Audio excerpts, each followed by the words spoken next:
Hello and welcome to tonight's Arcade Hangout, episode number 17. I am Orange Whip, your host for the night, I guess. And we are a bunch of arcade collectors, arcade hobbyists, basically a bunch of gaming geeks who like to hang out once a week, talk about collecting old arcade games, restoring them, fixing them, repairing them, playing them, getting high scores, world records, all that sort of stuff.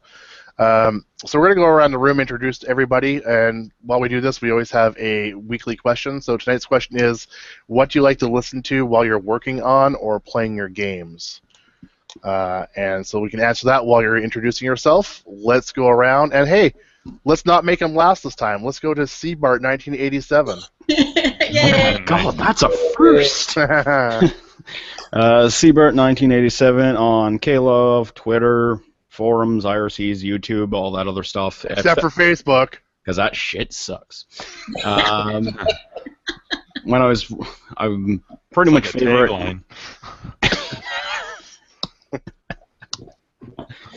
What I normally listen to is a mix of the 80s, but I also have Great Big Sea, which is a band out of the Maritimes up here in Canada. And I listen to them and a mix of the 80s.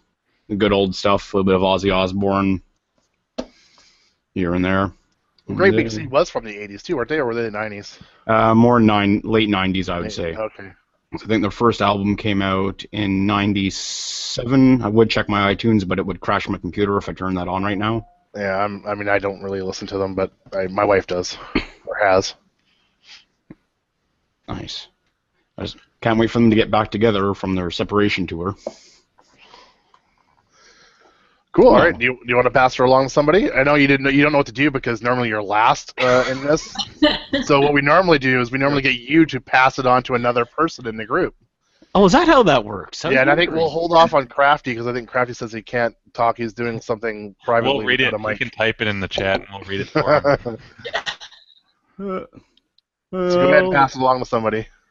Let's hear from the lady of the group. Hey! Hey! All right, Jimbo. Yeah. All right, guys. Boom, boom. Had to be said. All right. So I'm Carrie. Probably the newbie of the group. That could be my other handle other than the female of the group. When I play games, I don't usually listen to anything because I really like the sound of the noise, and especially if it's something like Defender, I want to know that my enemy is coming, and so I can be prepared. So I get critical information because this is all, very serious shit. Although I have been known occasionally, if I've been listening to, because a lot of times when I come home from work, I go hiking, and I've been listening to my iPod, and I'll come home, and I have been known occasionally to sing while I am playing my games, but I have to sing louder than the noise of the machine. But I'll be doing it when I am home alone. Oh, I don't remember. Yeah, I don't remember that at Grinkers. Yeah, I know. Yeah, no. If you see me bouncing along, I might be having a tune in my head. When I'm working on stuff, I usually listen to honestly, it's like if I'm going to listen to something, it'll be some sort of kind of electronica in the background, something that kind of got a beat and kind of chill, but I can just have that nice ambient kind of noise that kind of gets me in the groove of things. And I will say, although I assume that we'll be getting eventually to the, hey, what did you do with your games this week? It turns out, remember last week how delightfully well that whole question about the skeezy pickup? Yeah. That went? I have a fucking answer now. Yay! Yay! Right, so question. I'm just a week late, but I guess I'll talk about that later. But I had. And Dave, I'm glad you're here because it involves a kind of mutual client types. Nice. So anyway, yeah. So I guess I'll save that since A perp. Oh my God, totally a perp. He even copped to it. He's like, oh, my parole agent. Not even probation. The man has been to prison. It's a fun story. Cool. So anyway, you've got to look forward to. But in the meantime, I will kick it off. And Brad, often you have to go towards the end. I'm shooting it right back to you, my friend. Thank you very much. Hello, I am Orange Whip. Orange Whip everywhere, pretty much, I think, except for Twitter. I think I'm like Whip Flash or something like that on Twitter because Orange Whip was taken. Yeah, what do I listen to while working or playing? Same thing. I don't listen to anything while playing games usually. I like to hear the actual game itself. Working, I've kind of changed over the years because I've been doing this stuff for a while. So at first it used to be streaming an 80s shoutcast station. Is what I used to do. So just straight up 80s. I think it was I was trying to remember the name. Club 987, something like that. 80s station, I think it is. I used to listen to that all the time, and then I don't know if I should be saying this on live air or even on recorded air, but I somehow in Canada have been able to get a hold of Pandora, and so I was listening to some 80s Pandora. Actually, I have a few different channels that I can play through on Pandora, but usually it's 80s stuff. But recently, I've actually, I think I mentioned this before, I actually went up, found an LCD TV set that was not working. I actually just went up to Best Buy, and I was walking in Best Buy, and there was like this 32-inch TV sitting on the floor in a little recycling area, and I just asked the guy at the door, it's like, hey, I'm learning to repair these things. Can I grab this thing and maybe try to, really recycle it and actually see if I can fix it and use it? And the guy goes, yeah, we're not supposed to, but go ahead. So I took it home, and I had been watching some YouTube channels, and basically like 90% of all these TVs that go, all these LCDs and stuff like that, if you get a little red flashing light, like it's powering up and it can't do anything, it is basically one capacitor that goes on them. And so literally for a 10-cent capacitor, I fixed that damn 32-inch TV. So I put a Roku stick onto it now, and I actually have that set up streaming from my media center. So essentially I can watch, 10,000 different movies or TV shows, and that's what I basically do. I'll just put a mix on of like 80s TV shows, A-Team, Dukes of Hazzard, Silver Spoons, and I just have that shit streaming, or even movies sometimes, like Back to the Future this week. And I just have that stuff going while I'm working on stuff. And I usually don't watch it, I just have it kind of, I can listen to it in the background. So what about Pandora? Is that something like that iTunes blocks from Canada or something, or what? Pandora's not iTunes. Oh, that's right. It's a Pandora's their own company. I was thinking of the app. Okay. Well, Pandora's an app, but it's a website. It's their own company. They stream music, right? Okay, so like you can't get the app, or the app doesn't work, or what is that? Yeah. It's either not available in our app stores, or it is and it doesn't stream properly, because we have different music licensing laws in Canada. Like for the longest time, and I maybe even still haven't caught up with it, because I'm a media person, like web developer and stuff. So I was into the laws for a while. But for the longest time, like ripping MP3s and having MP3s in Canada was not illegal. It was actually legal here, and it was illegal in the United States. It's always been illegal in the United States. Yeah. And you're actually allowed to share them and do all sorts of stuff with them, because our laws are just different. And so because of those laws, we also don't get to take advantage of a lot of U.S. stuff. We also have what's called the CRTC in Canada, which basically makes sure that as Canadians, we get Canadian content in anything we listen to. So a certain percentage of any radio station, any TV station or whatever, has to have a certain percentage. I think it's 20% minimum, I think, has to be Canadian content. So when you listen to a radio station, there'll have to be, during the day, there has to be a certain percentage of Canadian artists on the radio station. Same thing with our professional football team. We have to have a certain percentage of Canadian-born football players on our team. So it's basically a lot of Canadians don't like it because we can't actually get, let's say, DirecTV. We have our own up here in Canada, our own satellite, and it's not as good. Same thing with Netflix. We have a separate Netflix than Netflix USA. We have Netflix Canada, and it's got a lot more Canadian content on it, and it's not nearly as good. It doesn't have as much content. So a lot of Canadians try to somehow circumvent the system and try to get the American stuff. Do you remember? Chris is like nodding his head. There's a lot of I plead the fifth. Yeah, exactly. We don't have the fifth in Canada, Chris. So stop that. Do you remember that old show, SCTV? Yep. Well, that's our Yeah, it was a Canadian show. So Yes. I read somewhere that show was doing well, popular when it was out on TV, and somebody in the Canadian government or whatever contacted them saying you're not showing enough Canadian content. Your percentage of Canadian content isn't enough. So what they did was like, well, okay. So they turned it into a skit, and then that skit became the Bob and Doug McKenzie guys. Do you remember that, where they're sitting in front of a Yeah. big Ah, thing The of Great Great White North. The Great White North. That's right. Yes. Because of them getting in trouble by the government, right? That is a They're true saying, story. "Oh, you Yes. don't have enough content." So they're like, "Okay, screw you. We're gonna have a whole freaking thing on Canada." And they go, thought ooh, and all that shit. Well, because it is a Canadian show. It was born and bred. Everything was. They were all Canadians that were on Yeah, it. yeah, they're all Canadian. But yeah, a lot of the content wasn't Canadian, and it was kind of funny because they did do that as a joke. Yeah, they Saying, like "Say take screw you," off and your it backfired on them because it was like the most popular thing that ever came out on on that. SCTV. Yeah, exactly. Yeah, All because of the government telling them, "Hey, no." yeah. Like even like Who's that? we get all the American channels up here, like NBC and ABC and CNN and all stuff. But when they go to commercial, we actually get Canadian commercials here. And Oh, if we get like the Super Bowl, we'll watch whoever it is, CBS, who's showing the Super Bowl or whatever, and we don't get the same halftime show.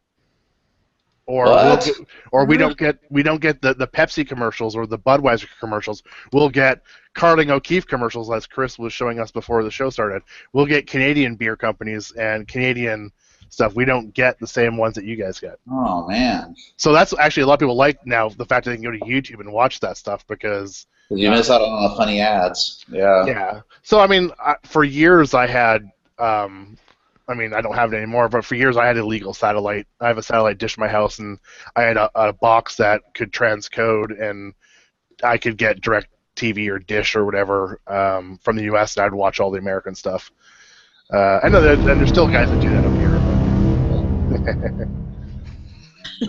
I don't have any cable anymore.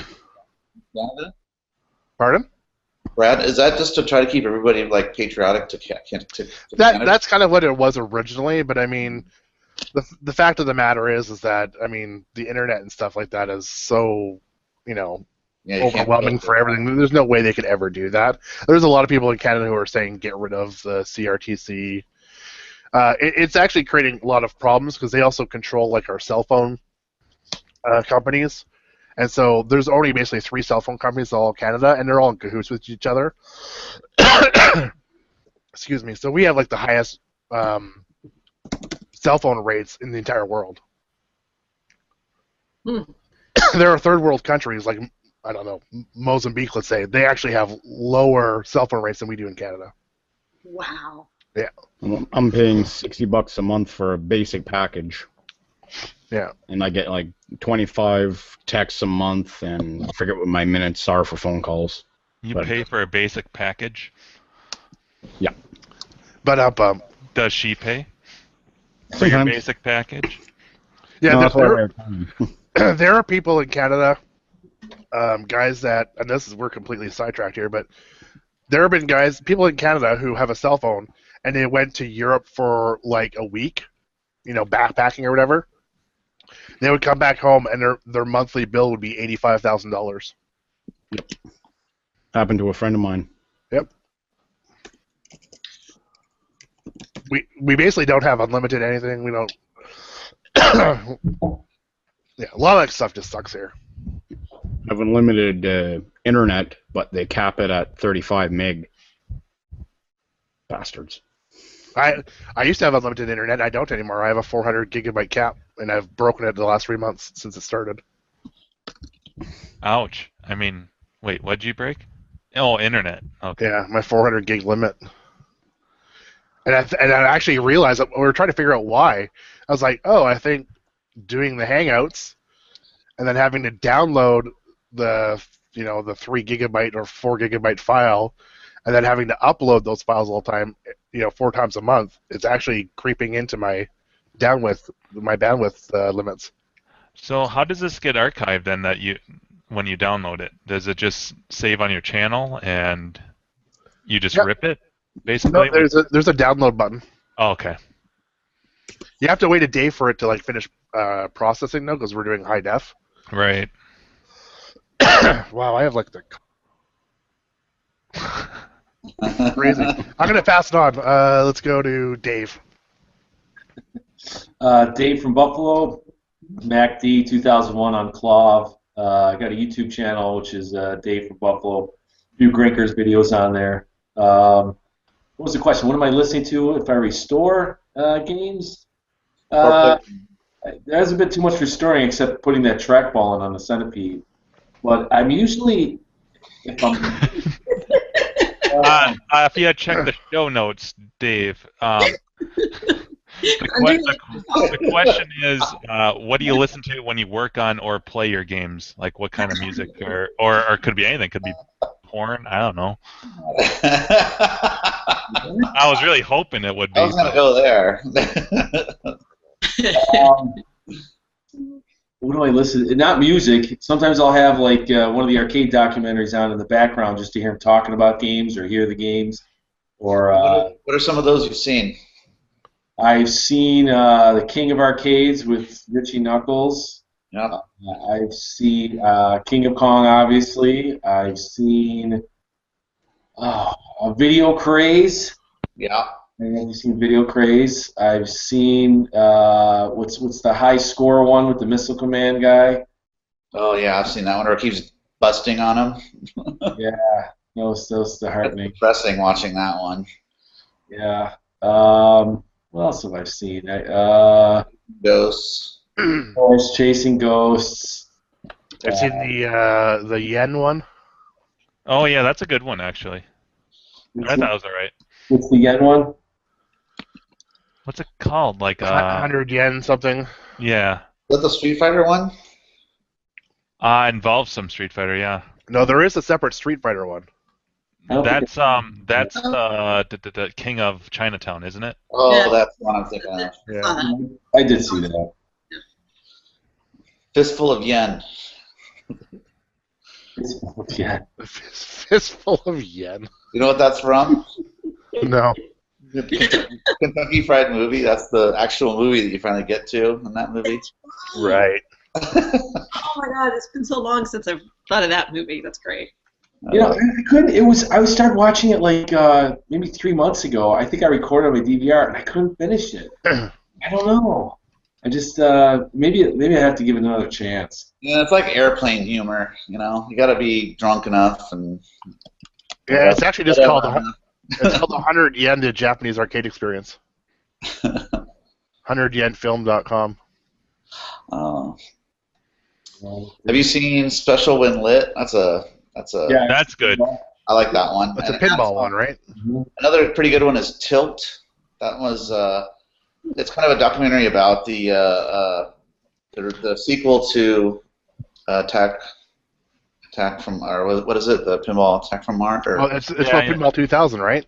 yeah. Revenge from Mars, I think. And the Star Wars one. Yeah, and Star Wars one is what really killed that whole. 'Cause that game was Actually, so you know bad.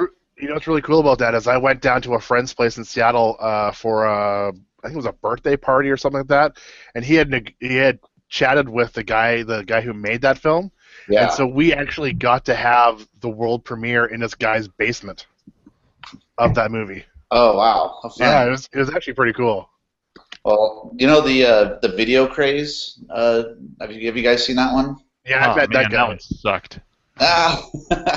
Okay, it wasn't. Well, maybe that's harsh, but I paid money for that because I wanted to support it. But man, I supported maybe the Kickstarter too. it might just be the saturation of these documentaries, but Well, that's the one It's that like- has Kalen's in that one and Keith's in that one. All the people you met at Grinkers, a lot of those people are in that movie. yeah, should rewatch I that. feel like a lot of these movies run out of steam. Like they get going and you start getting into it, and then they just deflate. Like there's nowhere to go with it, kind of a thing. Yeah, and it gets to be too long. Like it could be half the length. Well, because if you think about it, it's basically we're talking about video games, so. Well, it's kind of cool to see how everybody has a certain situation, sort of like what we have. Like you get to see one person's house; they might just have 2 games, and they're in the kitchen almost, you know. Or then you see another guy who, his entire garage, or another guy that's, I think in the documentary, if it's the same one I'm thinking of, he can only turn on 3 games at a time before his house power goes out. I can just play these 3, and I got to turn them off, and then I got to turn these 3 on, and I can play that. And I don't know. It's just kind of cool to see everybody's different setup. I kind of thought that was cool. Yeah, I need to revisit that movie. I haven't watched that since it came out. They were talking about Marble Madness, that his kids love Marble Madness, Jim, and Yeah, I remember that part. and I like that. The end part was one of my favorite, like the last 5 minutes of the movie. And I like the guy's house where it was full of games and in the bedroom and everything, and then he didn't have a truck. He had to borrow a truck to go pick up Dig Dug. Oh, yeah, that one, yeah. Oh, yeah, that's what we bought. He got it for his wife, and it's in the kitchen or something? Oh, yeah. It didn't work at first, I think, too. Yeah. That was like one of his Grail games, I think. Yeah, sometimes I wonder how they find some of these people that go onto these things.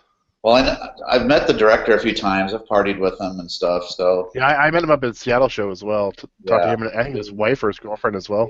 Zara or something. Yeah. Yeah, he's pretty cool. He's a nice guy. He's working on another one right now. So it's about girl retro gamers or something. But Yeah, girls in gaming, right? yeah. That's in production still, so interesting. Well, there's the Nibbler ones is like kind of halfway out, isn't it? Yeah. They had their world premiere, but I don't think it's available to the public yet or something. Yeah, they're trying to get distributors to make some money off of it, I think. That's what I last heard. Right. So I've been wanting to see that one because the trailer looks really good on it. It looks like sort of like a King and Kong style, rivalry. I'm for watching that. It's fun to watch. I like the trailer when the guy goes, "What the fuck is this?" I like Billy Mitchell saying, "I wouldn't play Nibbler. That game's fucked up." Like it's just too hard. I never played it. I didn't play it at Drinkers at all. Oh, you didn't? So I didn't play any of the Rock'n'Roll games because I didn't have any memory of them. So I was like, and I was only there the day. I feel like I missed out so much, but I did. See, that's you showed up when I showed up last year, and it's like way too late. Yeah, there's so many games when I did like a walkthrough and I was videoing, and I'm like, man, I didn't play that. Why didn't I play that? That's why you got to get in like Thursday. So that's why you have time. You have a day to get there, and then you start fresh the next day. With everybody else. Yeah, You gotta do that next year. We should bring some cameras and come up with an idea and do some sort of mini documentary for Grinkers. That's not a bad idea. That'd be badass. Because look at all the guys that we have there. I know. There's a lot of different people that show up to that place. Somebody has to stay sober to film. Not gonna be me. I'm always sober. Yes, right.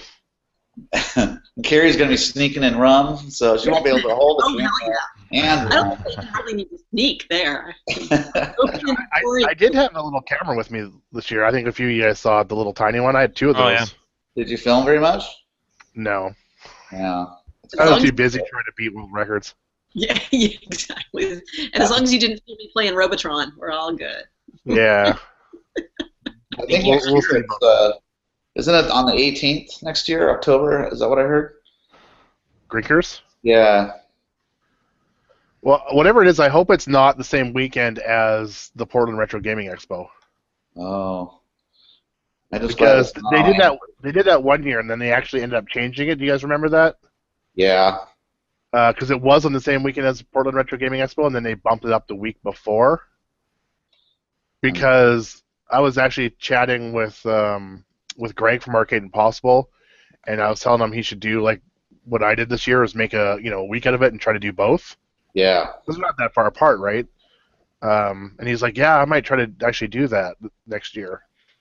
Because he didn't get to Portland this year. It was the first time in 3 years he hasn't been here. Oh, wow. Or there, Portland. Yeah, he kept So I hope telling me, it's not the same weekend. he kept telling me that he was going to go to Grinkers, and then I guess when somewhere in the middle of the year, I guess maybe that's when he got his new job or something, and that's when he couldn't go. So I was kind of bummed. Yeah, so I just hope they don't. I hope they realize. Nope, they don't have a schedule for next year yet for Portland's. I heard them just verbally talk about it. No, Steve talked about it. Yeah, I was talking about Portland. I was just trying to see if it was see if it was on the same weekend or not. But and also you got to worry about the homecoming during that time at Grinkers because that gets so crowded, you know. yeah, last year there was a whole bunch of homecoming dresses and stuff like that. A lot of kids. Made it really crowded. So. Cool. So Dave, anything else? Of just what you listen to. We're not doing our weekly thing yet. No, no, that's about it. I'm done. All right. Would you like to pass it along to somebody? I don't know who hasn't gone. I wasn't paying attention. Jimbo, Mock. Let's go, Mock. Oh, okay. Well, my name's Mock the Magic Man. I go by Mock usually. Usual stuff. YouTube, Twitter, and all that good stuff. I spent like over 2-3 months collecting all those music videos, downloading them, and collecting things that I think would go good in an arcade, and made that huge collection that I gave away at Drinkers. And basically, anytime I'm in this room, I'm usually running those videos. This is mostly 80s stuff.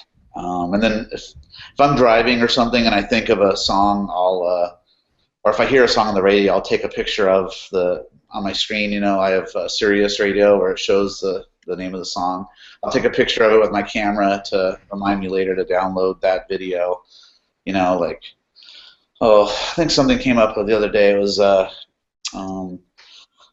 what is it? Green Jello, that Little Pig song. Remember that thing on MTV with the claymation? Little pig, let me in. You guys remember that? Yeah, isn't that I thought that was what's the band? Corn.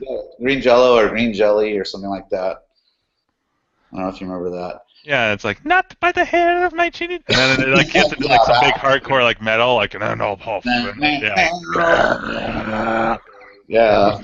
And then the wolf takes away one of the pigs was like a Bob Marley fan. He takes his joint away and starts smoking it. I can't believe they put that on MTV, but it was a funny video. So that's like those are kind of cool videos I want to have, you know, running in the arcades. So yeah, I have like a 80s section, then I have 90s and more. So I'll run like anything that's from the 90s on up. So it'll go anything from like CNC Music Factory or Beastie Boys all the way up to like Lady Gaga and, you know, Katy Perry and all that crap. So when people come over, like my wife's friends come over, they can like request things, you know, like they're sitting at the bar over here drinking drinks and going, hey, I want to, do you have a Bad Romance by Lady Gaga? And I go, yeah, and put that up. So do you just use a computer for that, or have you thought about building like a little touch screen? I know that's a good idea. Yeah, like I'm thinking about setting it up all with Plex. That's what I use for my home server. Yeah, I might do that because what I have right now is it's running off of a laptop and it's directly fed into a splitter, a powered splitter, HDMI splitter to two of my screens here, a 50-inch and a 40-inch. And what I have an app where I can control everything. Just like if I was sitting right at the computer. So like your finger, you can move it around like a mouse and double click, or I can actually push a button for the keyboard and type whatever I want. So if anybody requests anything, I can just do it really quick. There are, you might want to look into, there's jukebox software. That's something I've been looking into actually. There's one you can get for touch screens, and people can just walk by and put whatever song on there. It just gets added to the list like it was like an old school jukebox. So would you get a touch screen like laptop or something, or what? Or you can just get a touch screen, like an LCD monitor, and then you just have it running into a computer in the background. Yeah, you just got to make sure it's a touch screen interface. Yeah. I have actually looked at some of those, and I think that would be pretty sweet to have that. Yeah, they're pretty cool. I mean, some people actually build cabinets for them and just have them standalone sitting there. Yeah. I'm going to build mine right into the wall. That'd be kind of cool, a little teeny one sitting next to the bar or something. And then I think it shows a video preview, too, in the corner, so people can kind of see what's in there. So yeah, that's probably something I'll do in the future. Definitely, that sounds like fun. So, but yeah, so I do that, and then if I'm in my car or whatever, I'm listening to. They have a couple really good '80s stations and stuff, and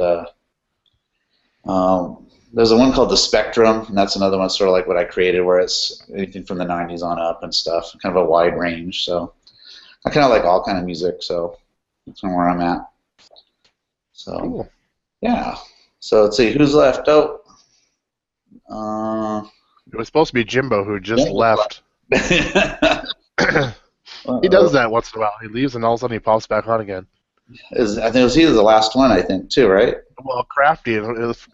Crafty needs 5 minutes, so extend it. Okay, let me think of what else. I got to ask you. That's a dangerous thing to say with this group, Brad. Tell me about it. I do the editing. Exactly. Work on your extension. Elongate it. Hey, Mark, that Halloween you posted on YouTube, you don't actually have that set up at your house, do you? I usually do, but I just recently moved a few months ago to a new house, and there's no trick-or-treaters over here, so I might be taking all my effects to a friend's house. I'm not sure yet, but I used to set up pumpkins that sing all those songs that I've created, all those animations. In the window, I would have the Windows creeps looping. It's like that creepy animation and stuff that I created. I don't set up the Jack Skellington because I only have two projectors right now. So projectors aren't really cheap, but they are coming down in price. So maybe I'll get another projector one of these days. But So would you normally do basically you'd have to have the projector outside then, right? I mean, well, yeah, for the pumpkins, yes, but I hide them in the yard with tombstones and fake shrubberies and things. Right. And I put up a fence, a temporary fence with a graveyard yellow strip, like police do not cross, so people don't go into the yard. I've had kids try to run and steal my smoke machine or my projector or whatever. You got to be out. I have to be out there, so I usually just set up a chair and sit out there. Yeah, we usually set up the Hello window. Have you seen those? Hollow window. I might have seen it. It's you basically put like a sheet up across your windows. Yeah. And you project from the back, and it has That's different what I scenes. have online too. I have the same sort of idea. Mine's Window Creeps. So Right. But it has probably different effects than what he has. There's Yeah, a couple people who do it. You set up a shower curtain and it acts as a two-way screen. And I purposely did everything mirrored for that purpose. So when it says Happy Halloween, it displays correctly on the. He has. I think you get both files for this other one that I use. Yeah. Oh, so your window. Oh, I didn't even know you had window creeps. I knew you had the Jack and the pumpkins, but I didn't know you had this. Yeah, this is very similar to. I think the other guy's got like 6 volumes. He's been doing it for a while because I think he's from up my way. Yeah, there's him and there's another company that does it. Something effects. I can't remember their name, but he uses a professional animation studio where they have like a team of 10 animators. I'm like, I can't keep up with that. Right. So, but people have been asking me to do another one. So. Yours is similar to the Hello window stuff. Yeah. So it's more similar to that. But people have been asking me to do another one, and that one's pretty old. I think I sent that to you when I first sent you the files. I sent you Hollow Window too. Maybe you did. I don't remember. But yeah, so yeah, it's cool. What I do with mine is what Andrew wants to do with his music videos. I think we talked about. Those clips. I take old it's a Great Pumpkin Charlie Brown, and I'll stick a little clip of that in amongst it, and the intros to like the original Frankenstein movie. I'll put like the theater trailer mixed in between all the Hello Window things. So I have a huge playlist that I have of all that kind of stuff. And that plays on your window? Yeah. Oh, that's cool. Yeah. Well, check out my Window Creeps because I know I sent that to you, so maybe you can add it into your loop. I'll totally check it. Yeah, I sold this year. I did a new pumpkin. I did the kidnap Sandy Claus from The Nightmare Before Christmas. and it didn't sell very well this year. I think it's because it's too close to a Christmas song. It's not Halloween enough, and I don't care. I put it on my loop. I put it on my looping DVD. Oh, you did? Okay, cool. Well, so yeah, like what sells really well is like Thriller and Monster Mash and stuff. So I should have done like I've gotten requests for like Weird Science and Purple People Eater, shit like that. So maybe Have you I'll do ever- that next year. Have you ever done the like I know you did the pumpkins like the Disneyland ones. Have you ever done the actual Disneyland guys? Well, what they do there, I did it a long time ago with a Super 8 camera, and Right. I helped my dad do it. That's where I first started doing this. He painted his face up and had an earpiece in his ear, and you got to hold your head perfectly still, Yeah. and then he recites. He recited some like weird chant he saw. I think it's from the Wolfman or something that's said in the movie. But anyway, then what you do is you do a casting of his face so it matches sort of, and then you smooth out the lips so that way when it's projected on the lips, the bumps of the lips don't mess up the look of the animation of the mouths talking. Yeah, well, the original video that they used at Disneyland has actually been leaked. It's on YouTube, It is. It's real low but quality. it's missing one character on It's it. missing one character. Yeah, Yes, it is. But it I've found a high def version of it. Oh yeah. But it's missing that one character. Yeah. Oh. Yeah, and they use multiple projectors too for that effect. Right. But yeah, that'd be pretty cool. I know that's one of my kind of. Welcome to the Halloween Hangout. Yeah, well, it's almost Halloween. It's the Halloween show. It is true. Mock, Speaking of Halloween, I believe there's some people who have outfits to wear here. just one. Jimbo Hey, and Chris. Mock, check out that link I just posted in the chat. You got to admit that It's one of my I've been favorite pretty albums good of all time, called Wacky Weirdos. I've been pretty good not pumping my business on this show. I try not That's to. cool.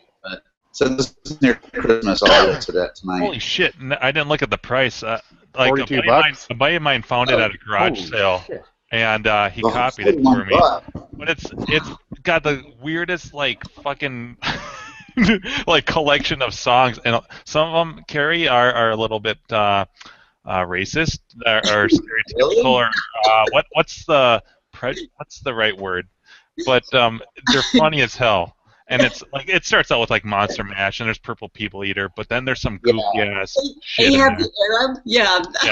Hey, if you look at the bottom of that page, look what else album shows up. Check this out. It's got Pac-Man on it. Oh, weird. Nice. You know, one of the weird things I've been coming across is, you know how I don't sell my stuff with the audio. People have to buy the audio separate, so that way I don't get in trouble. For illegal purposes, yeah. Yeah, just the animation I'm selling, right? Well, I get people that will contact me going, Monster Mash doesn't match up, and you're ripping us off, and they get all angry and stuff. And I go, well, wait, send me your audio file, and let me see what you have.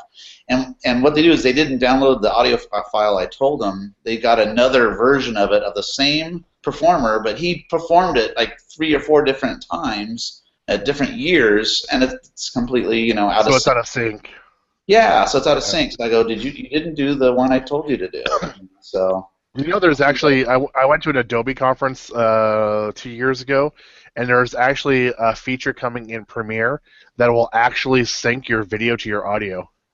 They sort of have that already when you do multi-camera. I don't know if you've done that. Yeah, no, this is absolutely crazy, like mind-blowing. Like, how do they do this? Yeah, because I did it once with my pumpkins. I filmed my pumpkins like 6 different times with one camera, and then you tell Adobe Premiere, okay, I'm doing a 6-camera thing, and it looks at all your footage and it matches them all up of Right. wave file. So that way, That's supposed to be for like what do they call that? Crowdsourcing for concerts and stuff. yeah, exactly. So like when you do is when you're in editing, you can use the 1 through 9 button keys to switch the cameras and Right. on the fly while it's playing. So you can switch back and forth and everything stays in sync. It's really cool. But this one is a little bit different. In other words, if that guy had the wrong Monster Mash file, Yeah. and you put your video in, it will actually sync your video to his audio. Oh, you mean like the the animation. Yeah, it's mind blowing. I don't know how that would work. I know.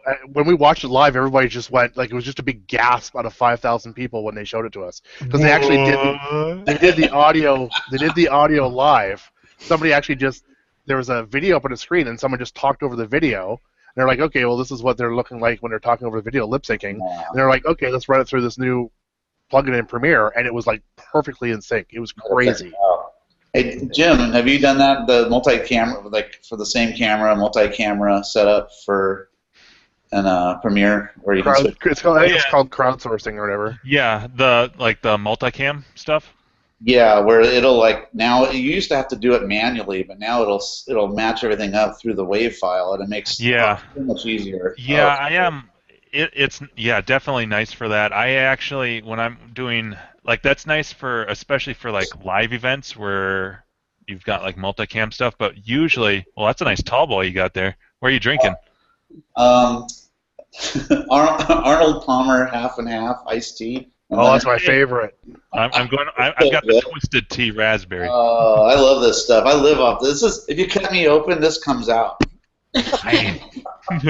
But, Arnold Palmer's my favorite, and when you ask for it up in Canada, no one knows what the hell you're talking about. It's so good. Oh, nice. Lemonade, iced tea, and booze. Well, yeah. Minus the booze. Mock, getting back to Premiere, when we're doing like short films and stuff like that, though, where we're not using multicams, I'll use Plural Eyes, which is like a plugin, like a third-party program that will do the same thing, but it works for syncing up just the audio tracks. Oh.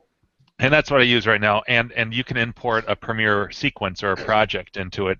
It'll sync it up, save it as a new sequence, and you can import that back into your project.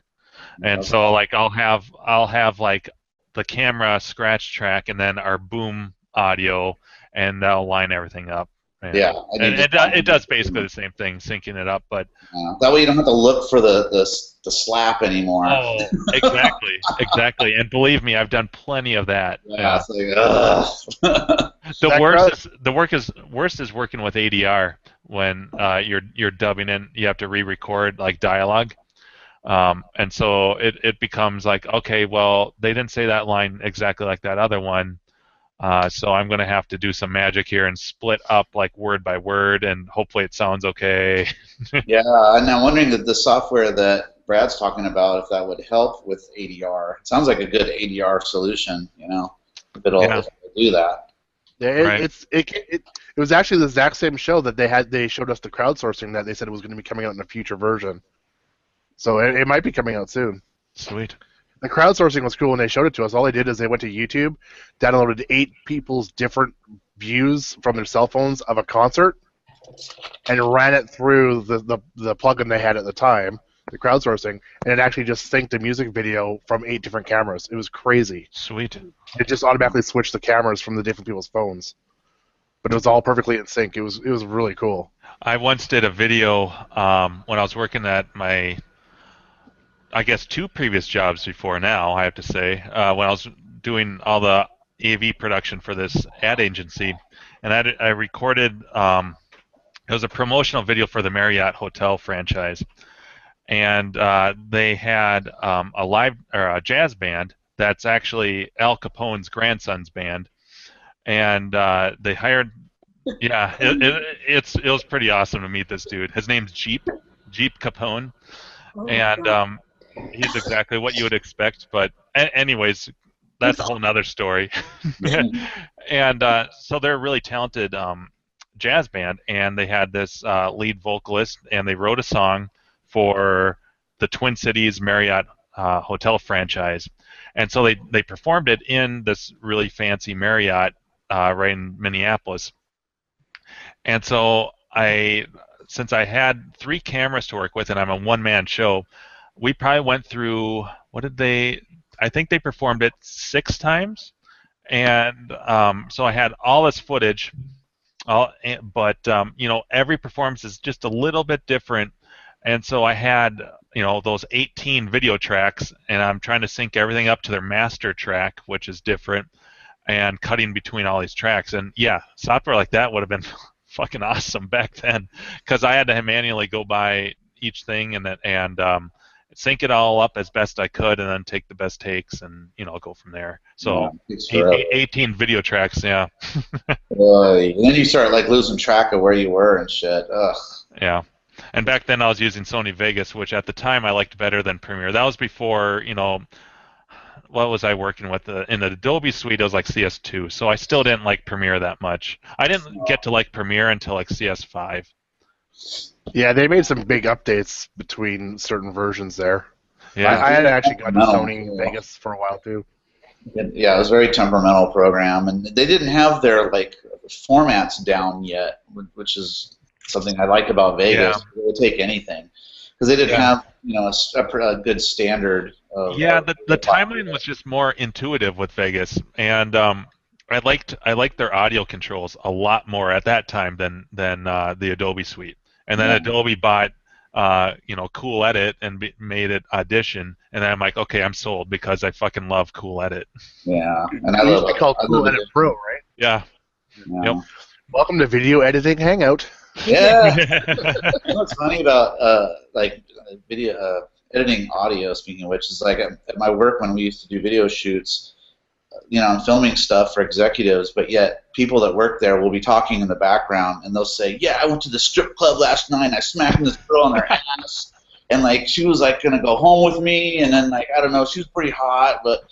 I'm like, oh Jesus! Thank God I put on my headphones to listen to this before I like. Were they taking dollar coins and licking them and sticking them? Exactly. So I'm like, oh my God! Thank God I Oh, Grinkers. How I miss thee. that. When's Grinkers 4? Is that next weekend? Hey, I'm only a 10-hour car ride away. If you guys want to meet up, let's do it. Let's do it secretly. We'll blow Steve's fucking mind. Just show up, the 4 of us, 5 of us, 6 of us, whatever. He's not still watching on the chat, is he? He's gonna blow our surprise. Yeah, true. Blow something. Oh man, I hope Steve gets on here. I sent him the link. Crafty, do you have your mic yet, or are you still watching your show? Yeah, I send the link to Steve every night too. I I've don't got know. my mic. Can you guys hear me? All right, I'm going to pass it on to you because I'm done. How was your TV show, Crafty? What's that? How was your TV show? Oh, it was just fine. We were catching up on some DVR stuff. Nice. We fall behind, and then we have we get down to like 10% space, and we're like, ah, crap. You better watch some shit. Time to binge watch. We better watch some stuff. Yeah. So CraftyMech, CraftyMech.com on Clav, or CraftyMech.com on the web, CraftyMech on Clav. I like the sounds of the games, so when I'm playing the games, I definitely listen to the games. I don't know, there's something about the sounds, the audio, that's definitely part of it for me. It's kind of weird because at Grinkers there's so many people and the music that it was hard to hear a lot of the games. So some of the games that I had never played before, like last year Alpine Ski, I'd never really played Alpine Ski, and so we played a crap load of it because of it was part of the Tato Challenge. And then I played one here locally in Denver at a friend's house, and I was like, whoa, this game has music, and you can actually hear the sounds. So it is kind of weird. Maybe I guess in like arcades I was in as a kid, I don't seem to remember there being music. I don't think there ever was, like overhead music. It was just the sounds of the arcade and people talking and kids being kids and saying lots of crap and talking shit to each other. So that's kind of, I like to listen to the games and hear the sound. And then when it comes to when I'm working on stuff, I listen to a lot of podcasts. So like on Tuesdays, I don't usually catch VGO live, and I'm not really and I don't really do a lot of console gaming anymore at all. And I haven't been a PC gamer since like 2000. But I like to listen to the show and just catch up with what's going on. And it's a podcast that I can kind of put in the background and just kind of work and listen to. So I'll listen to VGO, or when AO was on, when Arcade Outsiders was on. If I missed it live, I'd listen to it. And then I listened to The Nerdist with Chris Hardwick. I follow that one. Adam Carolla. You know, so I listen to a lot of different stuff, but usually it's like podcasts instead of. You should try listening to Never Not Funny with Jimmy Pardo. Never Not Funny. I haven't heard of that one. Never Not It's Funny. been around for like, I think they're on their 9th or 10th year now, Oh, okay. and it's quite often like the #1 comedy podcast. Okay, I'll have to check that out. It's hilarious. I'll have to check that one out. I haven't heard of that one. But yeah, that's pretty much what I do. You brought up a good question about the audio in the arcades back in the day. I'm trying to reach back to my brain to see if I remember audio being played as well. I don't remember that. Yeah, I don't have any memory of any kind of radio or soundtrack. And usually when you go to like watch a movie, they always had like the Sony Walkman with the headphones on. Right, yeah. I wonder if that was just a thing. They never had audio in an arcade. Well, and like I went to a lot of mall arcades, so arcades and malls. So, I remember, there was never any. You never like approached the arcade and heard music coming from it. Oh, hi, I'm back. Or if anything, you heard music. Yeah, you would hear, you'd hear the mall music. You'd You'd hear the games. You'd hear the games and the people inside. But I don't ever remember hearing like 80s music, like because that was the early 80s when I was actually going to arcades. Yeah, I don't remember that either. That's good. That's a good thing you brought up there. I totally don't remember. So that's a good wonder if anybody else remembers anything. I know at Chuck E. Cheese's and those places they never did because they always had the separate rooms with the bands, right? So they couldn't overpower that. Oh, Rockafire Explosion. It's a great documentary. Imagine modern animatronic bears, but not the bears from there, but like bears. Never mind. I actually took some video of a Rockafire explosion not that long ago, this summer. Oh, that's right. Yeah, I remember that. No, that was a different one. I actually went to another place and actually found the actual Rockafire explosion. Oh, yep. Up here somewhere. I was like, holy crap, that's actually a Rockafire explosion, still working. Did you see that documentary? The documentary is great. Yeah, I like that documentary. It's really freaky and kind of sad, and on both sides. Like the guy that created him, and and in his little lonely warehouse by himself, and the guy that's buying the whole set. Yeah, that was it. It was sad. Yeah, when he does the tour showing where all the creative people would work, and it's just all like just abandoned. It was so sad. And like the desk still, he's like, oh, this tool's been here for 15 years. Yeah. Like people put down shit and left. That's actually a good point, though. The videography is great for that documentary. Like the shots that they get of the warehouse and everything, it really puts you there. Yeah, it was shot well. Yeah. Yeah. That was actually probably up there as far as like kind of 80s arcade documentaries. That one's right up there for me. Mm-hmm. Yeah, I like that one a lot. The story was really good. It ended up being really sad, but. Yeah, he was told well. He was trying to hold on to his creation, and they wanted him to go the Chuck E. Cheese route or something, and it just fell apart. They just kind of took it away from him, I think, right? I wonder if they still have, because they were talking they had like what, 1 or 2 like in-box sets still in their warehouse. Yeah. I think they said they had 2, but the one guy bought one of the sets, right? So they only had 1 more left. I think. Yeah, it was crazy because I'd never seen a Rockafire explosion before. What was it? Like $7,000? How much was that for the whole show? I don't know. They didn't really say, did they? Did they give us? He just talked about how many jobs he needed. Yeah, he mowed a lot of lawns or something. Yeah. I actually took a video when they didn't have it running because they only run it for birthday parties up here, for the Rockafire explosion place. So I actually asked them if they could turn it on for me, and so they did, and I actually took video of the little control booth as well. Oh, wow. And I'm just off the top of my head, I'm trying to remember, but I think they were using like an Amiga video toaster or something like that to control it all. Wow. Yeah, I'll get the video. I'll put it up on my other channel. I thought it was on tape cassettes. Well, no, it wasn't. It was actually on a computer, which I even asked the person, but she had no idea what the hell I was talking about. I had an old girlfriend that used to work in one, and she said they were tape cassette machines. And then late at night when the place was closed, they turn off the animals, and she'd be like cleaning the tables, some of the air and stuff comes out of the the parts, and then the animals will slightly move on her.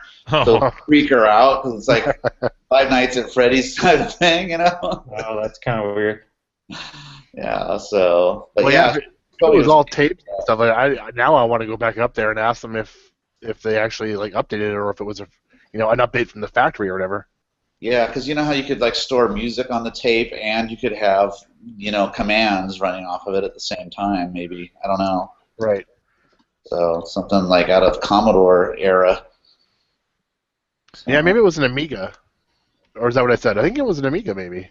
yeah. Yeah. Running Video Toaster. I don't know if you guys remember Video Toaster or not. I remember the. Yeah. I remember Toaster. They still had. They were still using that when I was my first or second year of college when I was doing the college news station stuff. For the TV production degree. A lot Right. of it For your revolves lower around of thirds and all that kind of stuff. Yeah, absolutely. Yep.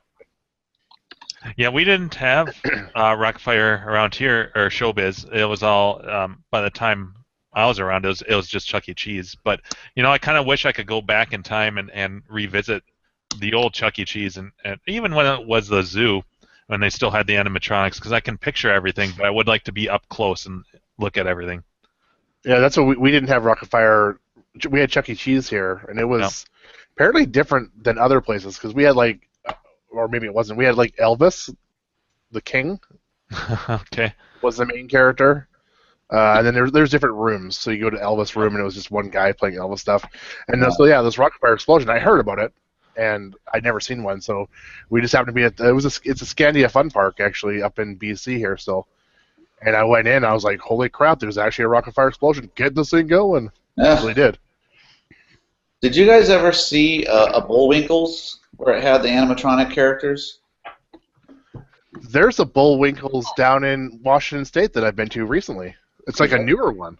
It's really strange with that one because it's like they don't have enough money for all the characters or something. Because they have Rocky and Bullwinkle, but then above their heads on the stage is sculpted faces of Natasha and Boris, and their mouths move up and down. It's like, well, how come they didn't just make them characters? They're just faces on the wall stuck on there. It's just really weird. And they talk to Bullwinkle and stuff. Oh yeah, they were around in the 80s too, eh? Yeah, I'm not sure. Yeah, there's actually a new one down in Washington State. Yeah, there's some YouTube videos on it because the Bullwinkles now they've tore out all the characters. And now it's just an arcade and a pizza place. I think that's what the one I went to was. Did you guys ever have Flintstones, Bedrock City? No, not that I've seen. We had one of those here. I think there was also one down in California at some point. It wasn't an arcade though. It was just like a little theme park. You rode around in the little stone cars and stuff like that. I go to Chuck E. Cheese because I have young kids. And the animatronics is just horrible. And Yeah, it's not Disney. I go up and look, and I remember going to Showbiz as a kid with the Rockfire explosion. The place was amazing, and it was just so much better. And I look at them now, I'm like, God, this is just awful. Oh, do they actually still have animatronics? Because the ones here don't. They're just redemption shit. Yeah, no, they still do. The Chuck E. Cheese by me still has the show, but it's weak. I mean, it's not like the Rockfire explosion at all. Like as a kid, the Rockfire explosion in Showbiz was its own separate room, so you'd have to walk into it. And I don't know if you guys, I came a little late into this, where they had all the different curtains would open with the different shows. Yep. And it was a separate room. Now it's all one room. And what I remember about Showbiz also was they had the adult area with a big screen TV with the red, the green, and the blue projection. And then they had a Pac-Man cocktail in there, and the adults would sit there and drink beer while the kids would be running around or at the show. See, that's what Chuck E. Cheese's was like for me up here. It was all separate rooms and stuff. Yeah. The Rockfire explosion I just went to was all in one big room. Yeah. And I don't know if they have it anymore, but they used to have those gerbil tubes for kids, that they crawl like over your head and down and all around. They got my daughter's 8. When she was 3, she peed up in one of those. Yeah, they got rid of them because of that, because of kids are puking up in them, and They got rid of it. they got rid of it on ours too. But they used to have those. Yeah, I mean, this was just a few years ago. They got rid of it. Now it's all open, and it's still. I still love going there. I don't think they even have a ball pit anymore. No, they haven't had ball pits in years. God, the diseases in that thing. Yeah, my brother-in-law owns a bunch of kids play centers that have all the tubes and all that kind of stuff. I mean, those things, first of all, are expensive. I mean, like a small set is like $250,000 because of all the safety stuff they have to go through. But they don't have ball pits because of the cleaning costs. Yeah, clean the balls. They legally have to clean them every so often, and it's so expensive to get them cleaned. Ugh. Yeah, that's why most of the places don't have the ball pits anymore. Yeah, I bet. Yeah, They used to have them and stuff. This play place. Oh yeah. So like, it's going back to Dave. You guys listen to Arcade Repair Tips? We talked about those guys, the 2 Southern guys from Texas. They have the Southern drawl. I've seen it, but I have. Why? What's the? So the one guy actually works as a Chuck E. Cheese repair tech guy. That's what he does. So he always talks about Chuck E. Cheese and the new games that are getting, and how he likes to actually keep some of the old games in there. And I always find it interesting because he actually still has arcade games, and old arcade games and new arcade games in the Chuck E. Cheese that he's in. Whereas, like, up here, we don't have it. It's just all redemption, 100% redemption. That's it. There's a few video games. No, there's some games, but there's nothing old in the one by me at all. Right. Yeah. So that's why I think they're all kind of different. Going back about, I want to say 15 years, when I used to work for an airline, I was laying over in San Jose, California, and the hotel was right next to a Chuck E. Cheese, and I hadn't been into an arcade in so long, so I kind of peeked my head in, and I'm a single guy, and my head's peeking in, I'm like, oh boy, this isn't for me. There was no games, it was all little kids, so I'm like, what do they think of me? Just looking in, I'm like, oh boy, I can't go in here, not by myself. People are going to stare at me. Yeah, Chuck E. Cheese, man. It's just every time I just get that memory of the Chuck E. Cheese by me that I went to as a kid. I wish I could go back there. Oh, I loved it. I played Space Race. That was one of the big games that they. Oh, it was great. Actually, I'm curious to know the Chuck E. Cheese that we had. The arcade actually was up on a mezzanine. You actually had to walk up steel staircases, and all the games were on a separate level. But you could see the rest of Chuck E. Cheese up from this mezzanine. Was it like that for you guys or no? Not for me. It was that's why I love this one. It was so cool. Because all the games, when you walked in, you just looked up, and you could see all the games on this huge mezzanine. Ours was the old skee ball, and whack-a-mole was new. That was a big thing there. The original 80s one, with the big numbers, and then all the LCD, just like the flipping numbers or whatever you call that. Yeah, we had those at our fair still, original whack-a-moles with the rotating numbers, the drums. Yeah, and I can't believe my dad was so into photography, and there's like no photos of me playing any games or my brother besides the video at Disney World. Like, we had birthday parties there and just all this, and I'm like, God, you never took a camera to any of these places? He's like, no, not really. I guess I was just watching you guys play the game. It's funny you say that, Dave, because I get my knack for cinematography and stuff from my dad, who's big into photography, and that was his profession for a long time. And for how often he has his camera around, all the memories I have of us playing games in the arcade, he never had his camera with him, never once. Well, there's just nothing. And there's actually there's a big movement today for kids, like TV shows and YouTube shows and stuff I watch that tell kids to watch the concert with your fucking eyes and put your goddamn cell phone down. Because they're all up like this recording concerts and everything else. They're not actually experiencing it anymore. No, and that's one of the reasons why when I went to Grinkers, I had my phone and I took like 2 photos, but at a certain point, it becomes work, and you're not enjoying yourself, not enjoying the moment, and so right. So you're saying Dad was actually enjoying you. Yeah, exactly. it just surprised me because like even when we're out hunting and stuff, he's taking pictures all the time. But it gets to the point where I'm like, Dad, give me the camera. I'll take a picture of you. You know. Yeah. My dad was in the room where they allowed alcohol, and he'd be drinking beer, and I just every so often come back and ask for another $5. I would see him the whole time I was in there. As soon as I walked in, $5, run off to the arcade games. Well, that's probably the way it was with my parents too. They were big drinkers. They were probably drinking the whole time that we were playing. Yeah. You know, that's actually one of the saddest parts of my life is that I've never once seen my parents drunk. Never once. Oh, Not even at my own wedding. I have some good stories about my dad. I've heard stories when they were a bit younger, but man, my dad loves beer, absolutely loves it, but he doesn't drink to the point that he gets a buzz or drunk. He just enjoys like a beer or two, which is respectable. Did you My mom has do a lot of glass- camping? Oh yeah, That's where I always caught my dad with that camping. we did a ton of camping actually. Work. Yeah. But Ew. my mom has one glass of wine and she's like, "Woo, you're driving home, dear." And it's like, Saying about dirty Care Bears, Zach. Gag. Oh, that picture is so disturbing. Well, people who are watching us have no idea about the Care Bears dude, whatsoever. our dual chats You are can't like put the best thing about this. That's what sucks about YouTube chat. You can't like post stuff like that. Well, you know what? That's like part of the fun, though. We have our inside thing, and then we also, if people aren't paying attention, we've got the YouTube, and we can talk shit about people in this room because they won't, you know. So It's funny because Retro Made Arcade just said, "Oh shit, Orange Whip just dropped an F-bomb." that's Sam. Fucking right, I Yeah, did. that's Sam. That's why. Yeah, Everywhere. he goes by like 18 different fucking names. Come on, Yeah, stick with one. Like Persian Right. power. let's get back on track. Crafty, you're passing it to Jimbo. Who has not spoken yet about our question? Oh wait, I guess I'm not picking up the yeah, rear because Jimbo. Gak just joined. Yeah. First off, guys, I fixed my lower thirds. If you haven't noticed.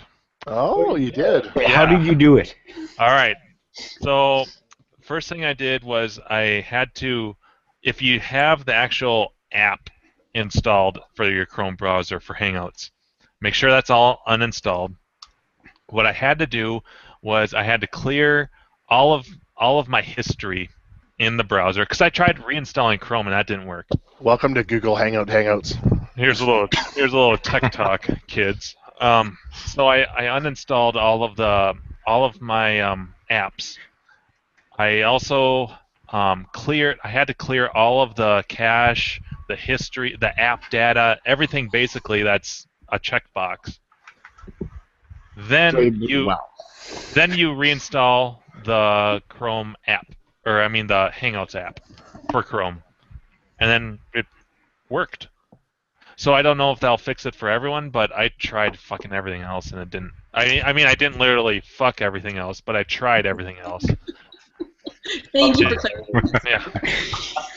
Yeah. That'd be a lot of things to try to fuck. That's all I'm I saying. know. It's weird. It's like virtual space. How does this work? Yeah, whatever. So, anyways, long story short, that's how it works. Your lower Alright. third looks wonderful, Jim. Well, thank you. It's everything I hoped it would be. What was? Oh yeah, the question. Holy shit! This is the longest question ever. How did we go from? What were we just talking about? Oh, we've started real like 3 or 4 times already. Yeah, this thing's been off the rails. What do I listen to?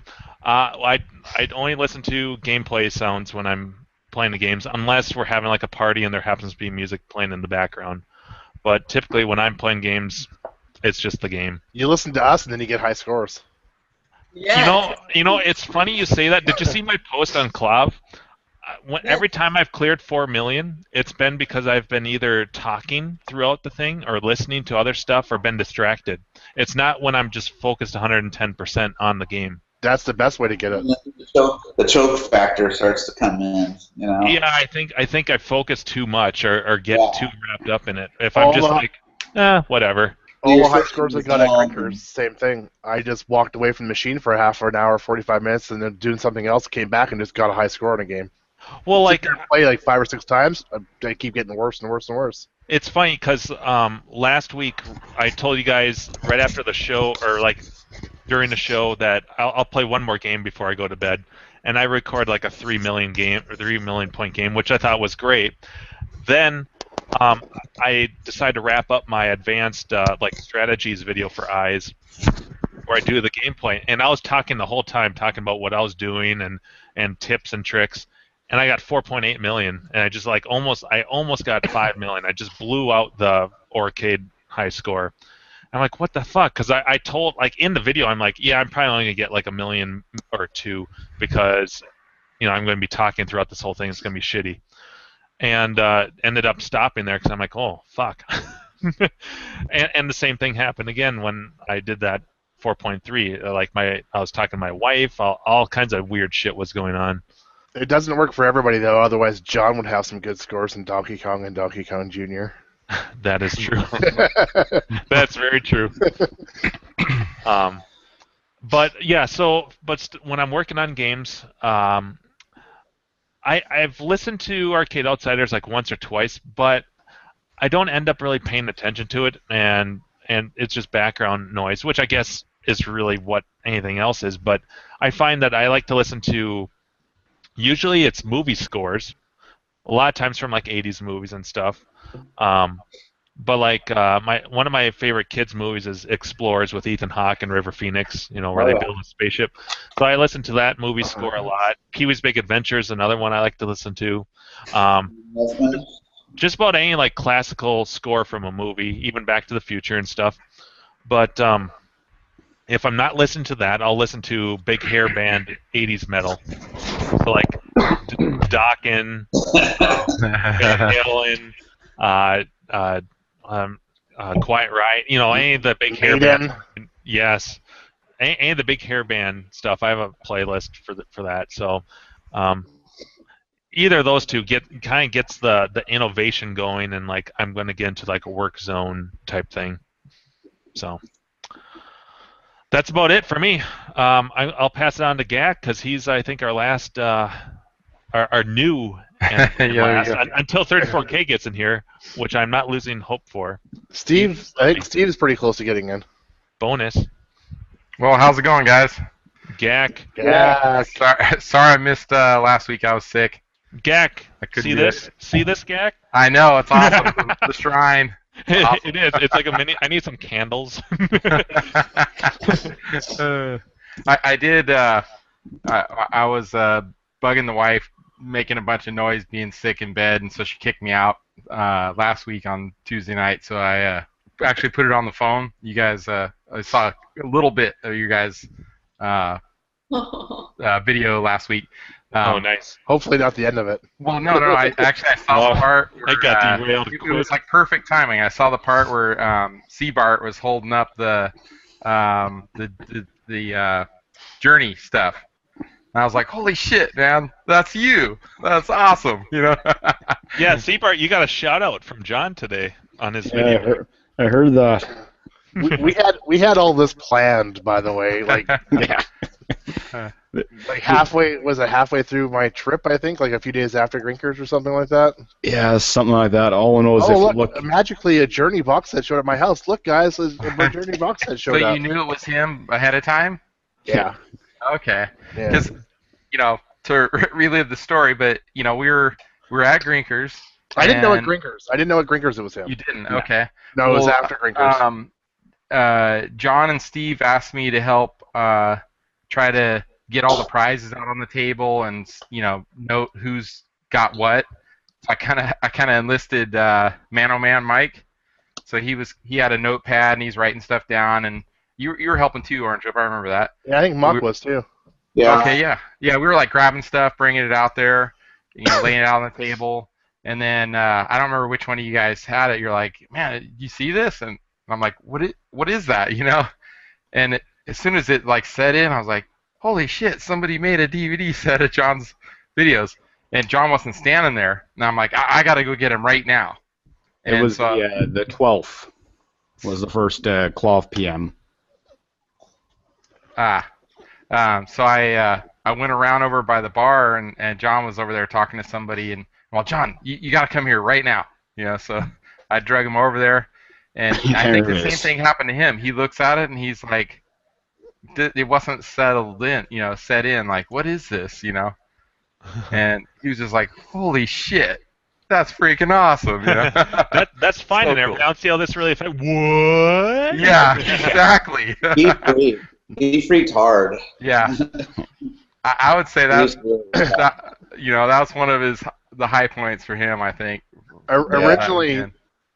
what was happening is Seabart was trying to figure out some way of revealing who he was, because he was playing this. You were playing this pretty hard for a while, right? Like you had your own email address set up with.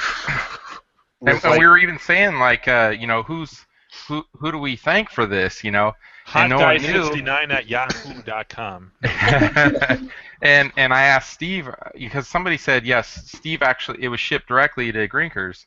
So I asked him like, or somebody said something, who got this? And he's like, oh, the box is back here. So I think we tore the label off the box or something. And now I remember looking at it like Tato. Like What the fuck is strange. Tato? Yeah. Like somebody doesn't want to know who they are or something, If you actually Google that address, it's a municipal park on the other side of town for me. Oh yeah. So we were trying to figure out some way to reveal who he was. Like I'm on the road driving. I keep getting messages from Chris like, well, how are we gonna reveal this thing? And I'm like, pulled over at a rest area, trying to text him back. And the original idea was that I was gonna post photos of it on the Grinkers thread, saying, "Hey, look what I got," in hopes that John would message me. And then I was going to say, "Oh, you should come on to the Hangout one day, and I think you'll find out who it is." To try to bait John to come onto this, right? I've tried to get him. But he never, like, I put the photo up in on the Hangout, and fucking nobody said a goddamn thing.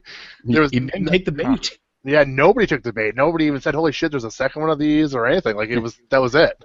I think some people figured that you won it. Won it, yeah. Because John said, "Oh, it was this person," and then you go later down the forum and it said, or in the thread. Yeah, it was says, Sante. well, no, I won it. Yeah, Sante won it. Yeah. Well, Sante posted pictures of it right away, right? Oh, I didn't. Must have missed that one. Yeah, he posted his nice pictures job, right away. though, Chris. Good job. That was awesome. Hey, Paintbrush. Gak, did people snatch up all of my PCBs? Like, did everything get taken? I hope so. I want to say all the PCBs were gone. I think all I saw in the back was There's some some random artwork. It was from Matt. some CBOs, I think, right? Yeah. So I know someone Metroid. someone for sure took my Miss Pac marquee, the I think the Arkanoid and the Mr. Do board, but I don't know. That was Drewster, wasn't it? Brewster took it because I wanted it. Yeah.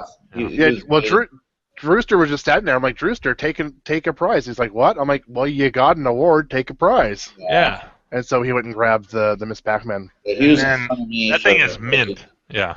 Was that the Frog CD from you all, or PCB? PCB from you also? Maybe. Well, yeah. I think there was one called like Frog or something. Yeah, like that was mine. I mean, there were 4 PCBs. Those Frog, Tournament Arkanoid, Mr. Do, and Karate Champ. Steve's in the YouTube chat. He says that all the PCBs were taken. Bonus. That's what I was hoping. I still want to get I came first place in the black and white. I want a Pac-Man ring, damn it. Who do I contact for a Pac-Man ring? It's Diving Buddy, right? That was cool. And I never got a... I need a drone from Manoman. He said he'd send me a drone. I got one of those myself. Oh, that was one of my prizes. Yeah. Oh.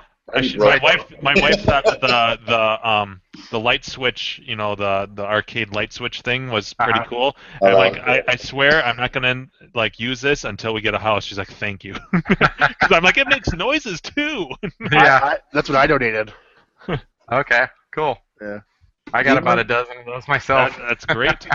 Matt he sent me a drone. I got a drone. I picked it up on the weekend.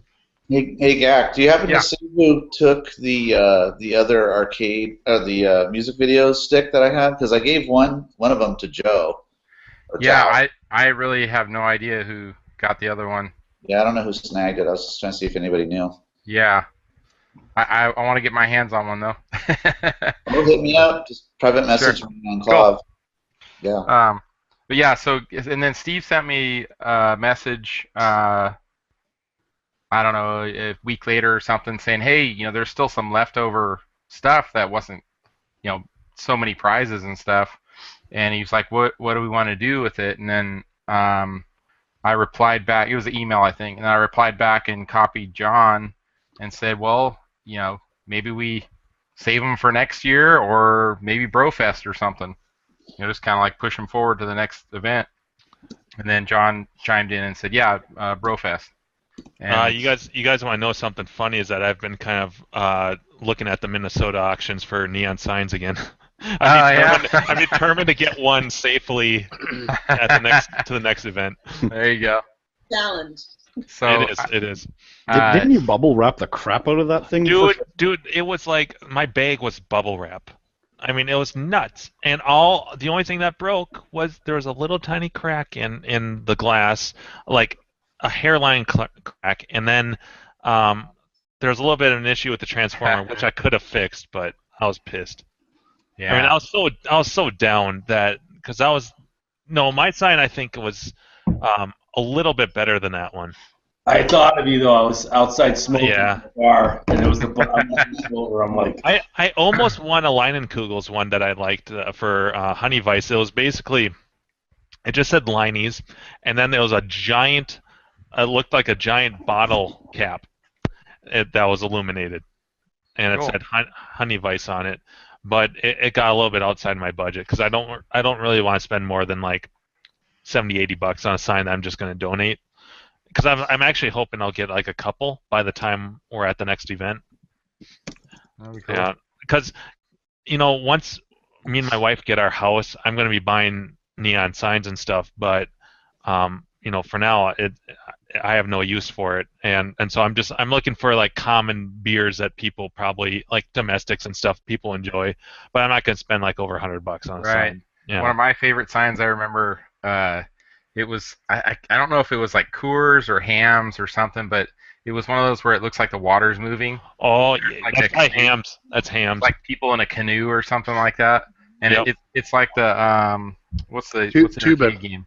Tubin. Tubin, yeah. Yeah. Yeah, it's like Tubin where the water looks like it's moving. A But when I buddy- tried to look for those are like $200-$300, man. They are now because they're Like, big time geez. collectibles. Because Yeah. they're a buddy of mine. His dad is a Hams collector, and we went out to his house once for like a bachelor party, and his dad's got this bar down in. He lives alone, and he's got this big bar area down in his basement, and it looks like a legit bar, but he probably had like 30 Ham signs that were all like that. I mean, Wow. you would sit down there, you'd have a beer, and you're like, I just want to live down here right now for like, for like 2 days. Yeah, it was awesome. Wow. when I was at Grinker, some guy next to me ordered a Hams in a can, and I didn't see Hams. I don't think I've ever, not here. It's not popular, or I don't think I've ever even seen it. My first two years at Grinkers, my goal was always to have like one of everything that they have there. not the wine, but like the ciders, all the light beers, all the cheap shit beers, and then up to the IPAs. This year, nah, I already did that. So, but yeah, I don't know what all he has there. A bunch of different ones. The signs that I want the most, or at least a couple of them, the liquor store that I worked at this summer, Leinenkugels has, I don't know if it's like a style, but they have these really awesome flat signs, and a lot of them are animated. Some of them are neon, but they're only like that thick, and they sit so flush against the wall, and there's not that big cage, around it that sticks out. And they're freaking awesome. The liquor So store maybe has it's one of LED or something. Not even. one at the store is definitely neon, but it's just thin tubing behind it. Huh. The other one I saw, I'm pretty sure it's probably LED because it's even thinner than that, and it's all animated. But it's like a square, and it looks fucking awesome, and it's all animated. It's pretty cool.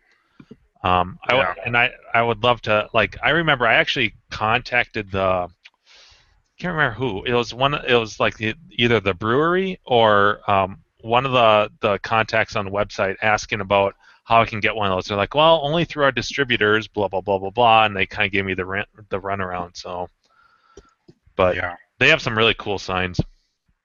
That's cool. Yeah. So you talked about music you play when you're in the working on games or whatever. Yeah. Or you guys are kind of That is the question. That is the question for you, Gag. Alrighty. Okay, so what I listen to... coming at me! 3D. Yeah. So you guys may or may not know about this one. You guys heard of Game Gavel? Or GameGavel.com? They're like a auction website or something. Well, they do their own like radio channel. It's I'm trying to think of what it's called now. It's like retro arcade music or something like that. A retro arcade radio or something? Yeah, there you go. It's on I think Live 365 is the website. Yeah, I've heard of that. I've heard that before. I've listened to it. And it's for me it's like perfect background music but I think it's probably on a 2 or 3 hour loop because I've been out in the garage for many hours. It's like techno versions of songs and stuff, right? Some of it is. It's just I think basically they probably just did some kind of search bot, Google something or other to find any music that has arcade related stuff in it. Yeah, there's I think they do it because there's probably legal reasons why they can't do the original music, right? So yeah, I think they find people's takes on it. Is that what it is? There's like the Pac-Man Fever and the Frogger song and the Berserk song, and they have it's like Star Wars but disco or something. It's really trippy. But they have all these different. I think it's probably like on a 2 or 3 hour loop. But I think it's like Saturday mornings or Sunday mornings they do. I think there were like audio tapes of like Pac-Man shows or something, and they'll just play that through. Nice. So it's kind of cool to have that in the background, because I'm not really paying attention, but it's just kind of arcade related, so that's usually what I have going. But I heard you guys talking about Chuck E. Cheese when I was getting logged in here. So my recollection of there was 2 Chuck E. Cheese locations near me. One of them had like the Primo games. I distinctly remember them having 2 Star Wars cockpits, not just one. And then there was a different one that I think it was like in a not as nice of an area. So they did stuff like promotions to try to pull people in. And in the summer, I think you only had to be like 10 years old or 12 years old, something like that. On a Tuesday night at 6 p.m., your parents would drop you off there, and then you pay 1 fee to get in, and they actually lock the doors. And a parent can come get you early if they have to, but they basically don't let you go until like 1 in the morning or something. So it was like 6 or 7 hours, and I want to say it was probably like $8 or $10, and it was all the games you could play, all the pizza you could eat, and all the soda you could drink for like 6 or 7 hours. Oh, fuck yeah. Yeah, Tuesday night. It was nuts. So my mom would drop me and my brother off there. I was probably, I don't know, 13, 14, somewhere around there. And but I remember the games being a little bit older. I remember there being a like Nintendo Play Choice 10 and just some other ones where I'm kind of, those aren't as fun as the ones at the other arcade, but hell, there was just unlimited free play. And the way they did it, though, was they'd have workers that would just come around with buckets full of tokens. And you just grab a handful and play your games as you went. And then they had the pizza was just right up there, at a serving table. So you just walk right up, grab a slice, put it on your plate or whatever. And but after the first time going there, the second time I was like, they didn't like make us give tokens back. We still had some in our pockets. So the second time, man, we were just loading our pockets up because they just come around. You could grab big, massive handfuls. Could you imagine like an arcade or an owner of a place today and saying, "Oh yeah, okay, I'm going to lock these kids into a room for 6 hours at nighttime"? No way that's going to happen. Yeah, exactly. And I want to say our house was probably 3-4 miles from there. It wasn't like right down the street or anything. Right. But man, that was awesome times though. Just unlimited pizza and soda and games for 6 hours. Yeah. And then there was another place. I don't know if anybody, Carrie, did you say you grew up in the Bay Area, right? Yeah, exactly. So I don't know if there was one out there or not, but there was this place called Pizza. What is it called? Pizza and Pipes? Yes. Yeah, there was one in actually pretty close to where I grew up. Yep. Yeah, I thought there was, because I tried to do some searching for it, because the one that was near me closed down, but it was in, I think, the Arden Arcade area of Sacramento. But yeah, that place was awesome. They had you go into the place and they had these big, long, like picnic tables where everyone's just sitting kind of openly next elbow to elbow to everybody. And I think pizza was like $5 for a large pizza. And then, the parents would get their pitchers of beer and hang out. And on the side, towards the back, they had a row of arcade games. There was probably 10 or 12 games back there. So that's where I spent a lot of time back there. But the pipes part was in the front of the place. This guy had this huge organ set up, like a big piano, like 2 or 3 rows of them in front of him. And this big screen would drop down in front of everybody, and it would play like old black and white movies, like Charlie Chaplin type stuff, where there was silent films, and he'd play music to go with the movies. And then he'd do all these crazy. It had all these pipes like everywhere, lining the walls, and they had these like those little monkeys that clap the cymbals and stuff. Do you remember that? Oh, I do. You've seen that one before too? Yep. Yeah, that place was awesome, man. But yeah, I think that's where I. What's that? Kind of a creepy monkey. Yeah. But the games they had there, I remember, was and that was the first time I saw those. They had Mappy, Mario Brothers, and Tapper. I remember those 3 there for sure. Dropping lots of quarters. So, yep. So, I don't know. I guess that kind of gets me caught up. Did any of you guys have any? I missed last week. So,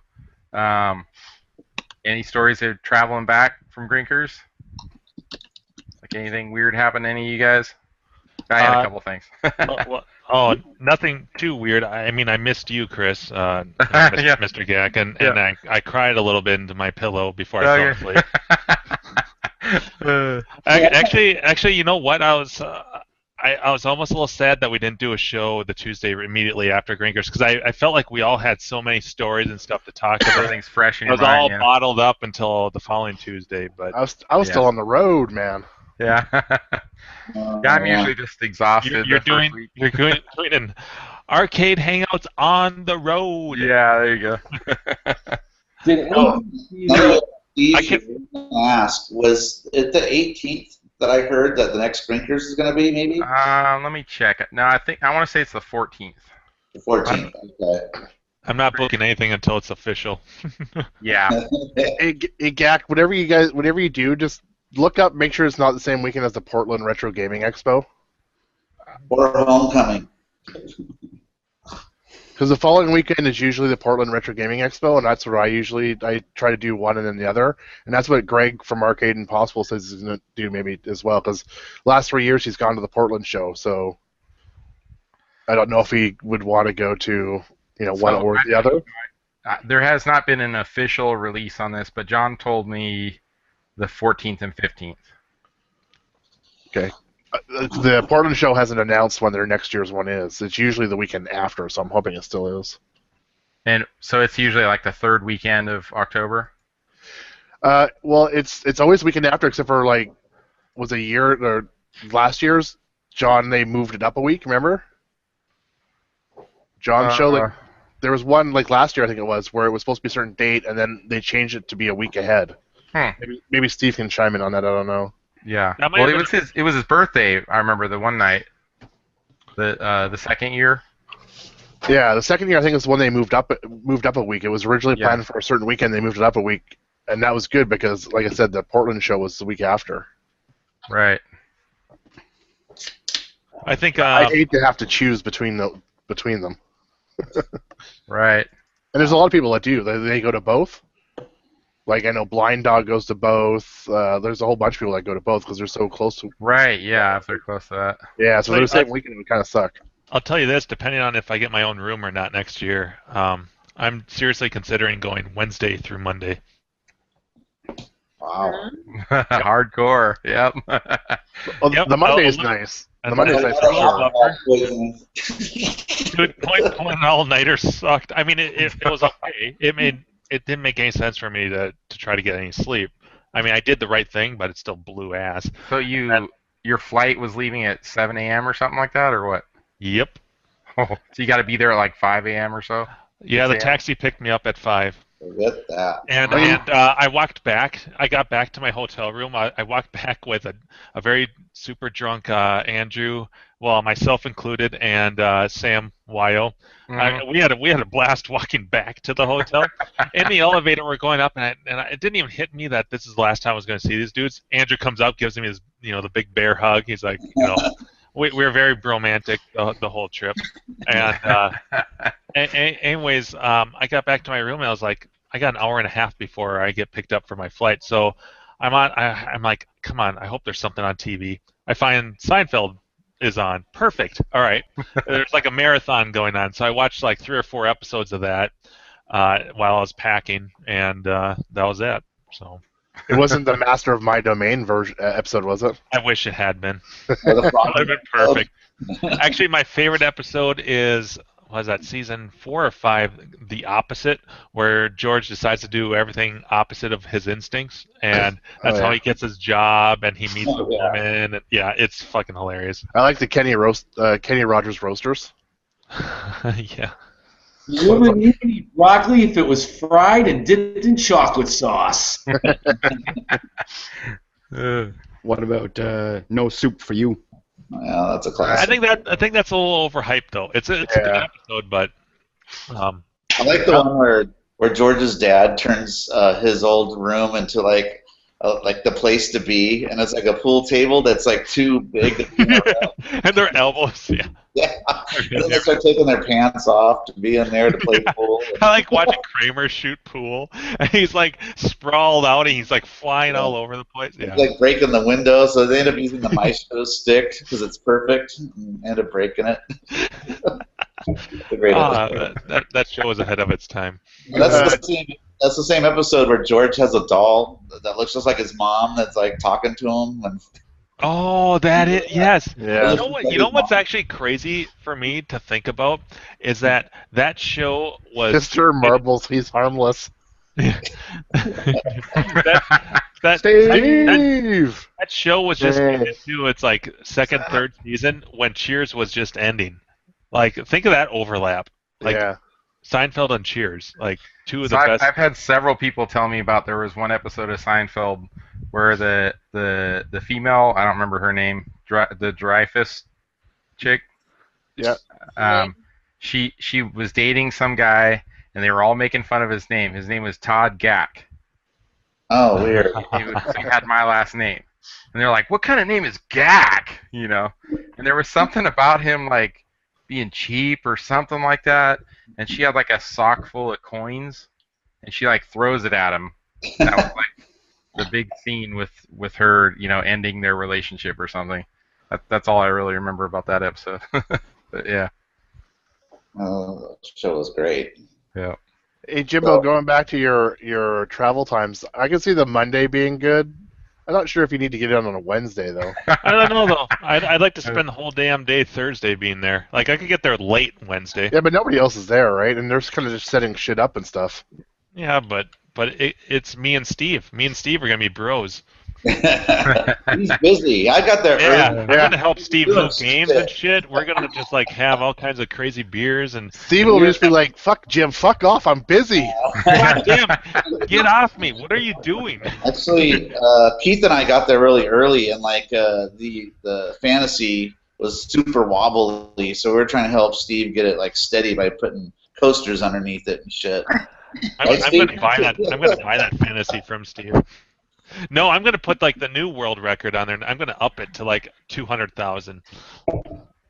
I'm gonna like cycle that game like 3 times. Yeah, for me getting there around 2, 3, 4 in the afternoon on Thursday is perfect. But my plans got a little jacked up this year. Had a little sidetracked road trip, and then actually some of the stuff I wanted to get done before leaving didn't happen. So I was in the back room kind of taking care of that stuff that first night. But that was all good though. Kept me from drinking too much. So I think I did it just right. I don't know. I have no problem getting there like late Wednesday. Yeah. So I have all day Thursday. There you go. I have no quarrels with that. We'll see. I don't know. I want to keep extending that though. It just I don't know. Like Thursday through Sunday seem to go so fast. Granted, there was plenty of time where I needed to go for a walk or get some fresh air, but I don't know. I didn't really get. I felt like it just went by in a blink of a second. Well, certainly 3 nights is way better than 2. 'Cause, Yeah. my first year there was 2 nights, and it just seemed too quick. 3 nights Well, made a huge difference. I mean, I know, Brad, you have a point. Like a lot of most everyone gets in, or a lot of people get in at the earliest Thursday. But at the same time, it's like, fuck, I'm not gonna. The next time I'm gonna be here is a whole nother year, and I kind of want to soak up as much of this as I can for the short time it is. Like really, like I felt like by late Friday, I was getting comfortable around everyone, and it's like, fuck. I mean, why couldn't this be like 10 times a year or something? It's like actually Andrew. I mean, not necessarily like traveling, but Andrew put it really well when he texted me. He's like, dude, why can't all these awesome people be so much closer together? Right. Yeah, I think John. I don't know how he said it exactly, but it's like kind of sensory overload. It's like so much stuff going on, so much awesomeness. It's like too much to take in such a short period.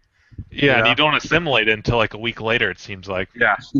and then sometimes I'll have regret. Like I'm like, shit, I barely even talked to him. Yeah. Like pretty much all you guys. It feels like I only have like a 5 or 10 minute conversation, and then we go on doing our next thing. And there's people I want to talk to. I'm totally like, I talked to a ton last year, but this year, like I didn't even hardly get a chance to talk to Frizzle, and right. really cool. And I was like, it's just. This didn't work out that way, so I'm just like, I wish I had more time. I feel like I talked to a lot of people equal amounts. I mean, there was certainly like our clan and stuff, so to speak, that I feel like I spent more time with, but I feel like I got to know everyone, but it wasn't enough. Like I felt like it was equal, but it wasn't enough.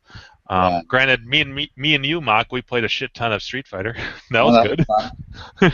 No, people have told me they're like, I didn't get a chance to get on it with you guys. It's like so they're feeling like they missed out on something. It's like, well, it's another reason to go back next year, I guess. Yeah, it was just so much fun. It was a blast. My wife, that's the first thing my wife asked me when I got back. She goes, "Was it as fun as the last time you went?" I went, "Probably better." I visited my parents this last weekend. Well, actually, the weekend before. And same thing I said to my wife. I'm like, it was easily one of the best times I've ever had. Like, I mean, it was just crazy awesome. Like, I felt like it was weird because, like, if I was comfortable around, like, I felt like, man, it's going to be weird seeing everyone in person. But doing this, actually, like, I saw Brad first, and it felt like we had hung out before almost, so to speak. Yeah. No pun intended. Yeah, I think we were setting up the banner out front right when you walked up the first time, right? Yeah. Right after I walked, I circled the whole damn place. You're way taller than I thought you would be. Like you're like towered over me. I'm like, wow, fuck is tall. Yeah, Joe's got me by like an inch and a half or two, but yeah, it's kind of the same thing when he's got a thicker frame than I was envisioning, like for Joe, he's been on here a couple times and stuff. Like everyone's a little bit different than I was, picturing, but other than Andrew, I mean, we all know that fucker's tall as hell. Right. Yep. Yeah. Speaking of Joe, I hope he posts that video that he took of Jeff C playing 720 because it's all me in the background making cracks and jokes. That was for his Periscope, so I don't think that. Oh, was that Periscope? Because I'm like, dude, he was right next to me. He's like, hey, what's going on? I'm like, and I'm like, you know what you should be doing right now? You should be doing like a beer review, like just talking about like a beer while he's playing 720. Be like, hey, I'm back. Sorry, my mic wasn't working for a while. Oh man. Well, you sound fantastic now. Thank you very much. That Periscope thing, I don't understand it either. You can't watch it? It's like what we're doing right now, except for it's a one-person thing, and it deletes almost like within 24 hours. It deletes within 24 hours, yeah. It doesn't record it. It doesn't keep it on a server, yeah. It's like stupid. It's live only, basically. It's basically, yeah, it's kind of like a pay-per-view thing, but for free, and you see it when it happens. And you can give it. That's like Snapchat for video. You can give it hearts, right? Seabart was giving hearts to Joe, I think, right? No, anytime John would make a comment about stupid hearts or whatever, I'd hammering my screen. What's a heart? Like, what's a heart? Is a little just you like it basically. Oh, okay. When the video comes up, when you tap it, it lets a little heart float up your screen. So anytime John, I would just be. Oh, okay. did you better hurt the fucking shit out of that. If you follow John on Twitter, sometimes he has stuff on Periscope. Like if he gets a game, John will sometimes shoot Periscope live and show you the game. Yeah, I'm not on Twitter. But I think he's kind of against it now. Did Seabart? Did you watch the one that he did in the hotel room Thursday night, like late night? Dude, I was so lit up in that room. Oh my god, I was sitting next to Sean. I'm like, fuck, what's going on? And me and John are talking about shoes and shit, like Vans and stuff. And I was laughing my ass off. There was a lot of good content in those Periscope uploads or videos. Did he seriously do one in McDonald's when we were there? Yeah. Fuck. He was doing one at McDonald's and then. That was when my whole night went to shit. When did you go to McDonald's? When was that? Okay, so Thursday night, I got into a conversation out in the backside of Grinkers with John and Joe and Fed and a couple other dudes. We're all talking. John, in the back. The back end. Were they smoking cigars or something? Well, that was before we got cigars. Okay. Well, they did have some, but that was before I bought like a lifetime supply, so to speak. John, so John's like, "Oh, Jimbo, you're Jimbo Dini. You helped me with my jump bug. That's fucking blah blah blah." Yeah, he's just all excited, and we're talking about all kinds of. Well, it was jumping from arcade talk to cigars to whatever. Anyways, so then John's like, all right, you coming with us. We're going to go to, first he's like, let's go to McDonald's. Fucking A, this is going to suck. Because I haven't had McDonald's since I was like, well, let's see, what is this, 2015? I haven't had McDonald's for like over 10 years. And so just stepping foot in there almost made me uneasy. And Sean was the same way. And he orders 2 plain cheeseburgers, and so just a cheeseburger, no onions, no pickle, nothing. And I'm like, well, that's how I used to order them. Okay, well, I guess I'll do 2 like that. And I had like 1, and I'm like, this is not good. And then meanwhile, I'm like, Joe, what the hell did you order? Because I know that you don't like McDonald's. He's like, dude, bro, I just got fries, man. And so he got a large fry. I'm like, fuck, okay. So after that, fries are good. we're walking. John's like, I mentioned, I think it was my fault. I mentioned cigars, and so he's like, "Let's go to this gas station." And I decided to spend like $20 on like cheap cigars. So I bought a shit ton of Swishers, and I had this whole bag of cigars. We go back to the hotel room. First thing John's like, "Let's order pizza." I'm like, "Dude, we just fucking ate." Like, I mean, so he orders pizza, and he and Sean are like, I think Sean was pretty lit up too because What we're time talking. was that? What Oh, time this was is it? like this is probably like 1 in the morning. Oh, wow, okay. And That's the end of and the night. me and Sean are broing out, and we're like, "Dude, how did our paths never cross?" Like, I knew who you were, but you know, we're just going back and forth. And yeah, Dave, I heard about Friday too. John invited me out Friday too, and I'm like, I don't know if I can do this again. So I didn't end up going. I hung out with Carrie and Andrew. But anyway, so I mean, that was about the time that as soon as the pizza arrived, John starts periscoping, and him and Joe are like on the same bed, and they're like broing out, and shit's getting weird. Spooning, Yeah. spooning it. No, now it's coming Okay. back to me. So the suite that we were in was right next door to my hotel room. And so I go into my hotel room and I'm testing out the neon sign for the first time.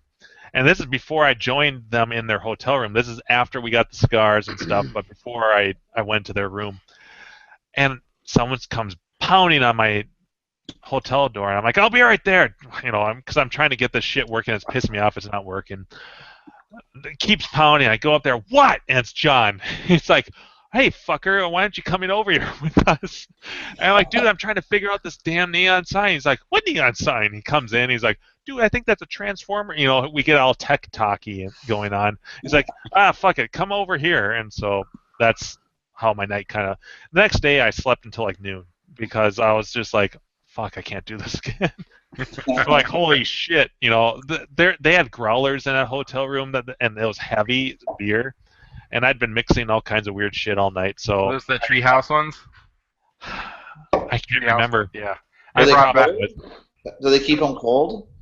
Oh yeah, it's damn good beer. I mean, they're pouring them in the little hotel cups, so Yeah. I mean, I'm getting like 6 ounces of beer, but it was probably for all the better. Was that with was Leo in there? The guy Leo? Yep. Leo.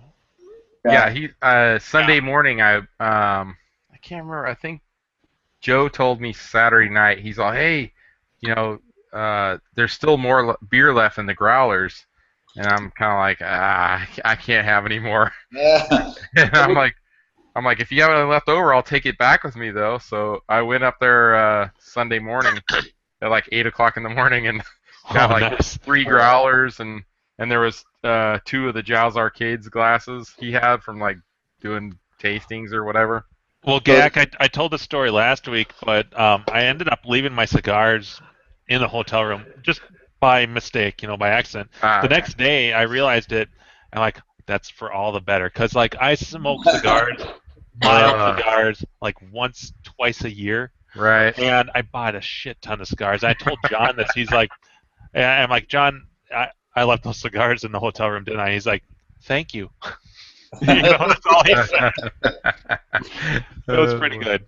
But Friday night I'm playing Street Fighter against so we had a pretty good like turnover going with Street Fighter Friday. I remember hearing all you guys hollering over there. We did a Yeah, lot. it was getting intense. Multiple times.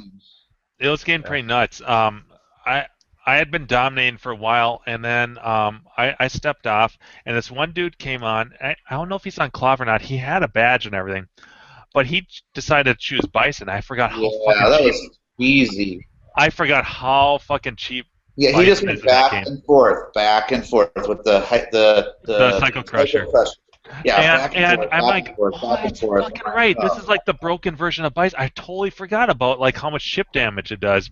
Anyways, so Fly gets up there and it's pretty close, but Fly loses, and so I go up there after like a couple rounds, and I finally figure it out, and I'm still playing Blanca, and I finally someone else dethroned him, and then I dethroned that guy, and then that dude that was playing Bison came back up, and we played, and he kept like bringing me back. He's like, you gotta keep playing. You gotta keep playing. And I'm like, meanwhile, Johnny comes up. He's like, dude, we're going back to the hotel room. You're coming. And I'm like, fuck. I'm like, God damn it. And I'm like, oh, okay. And so they leave, and I kept this went on for like half an hour. I'm like, dude, I was just looking for. I lost. Now I need to go get a beer. He's like, nah, hey, buddy, go get this guy a beer. I'm like, fuck. So I couldn't get off this machine. Anyways, after I beat him a couple times, and because he kept changing characters, but he would go back to Bison because it'd be really close games.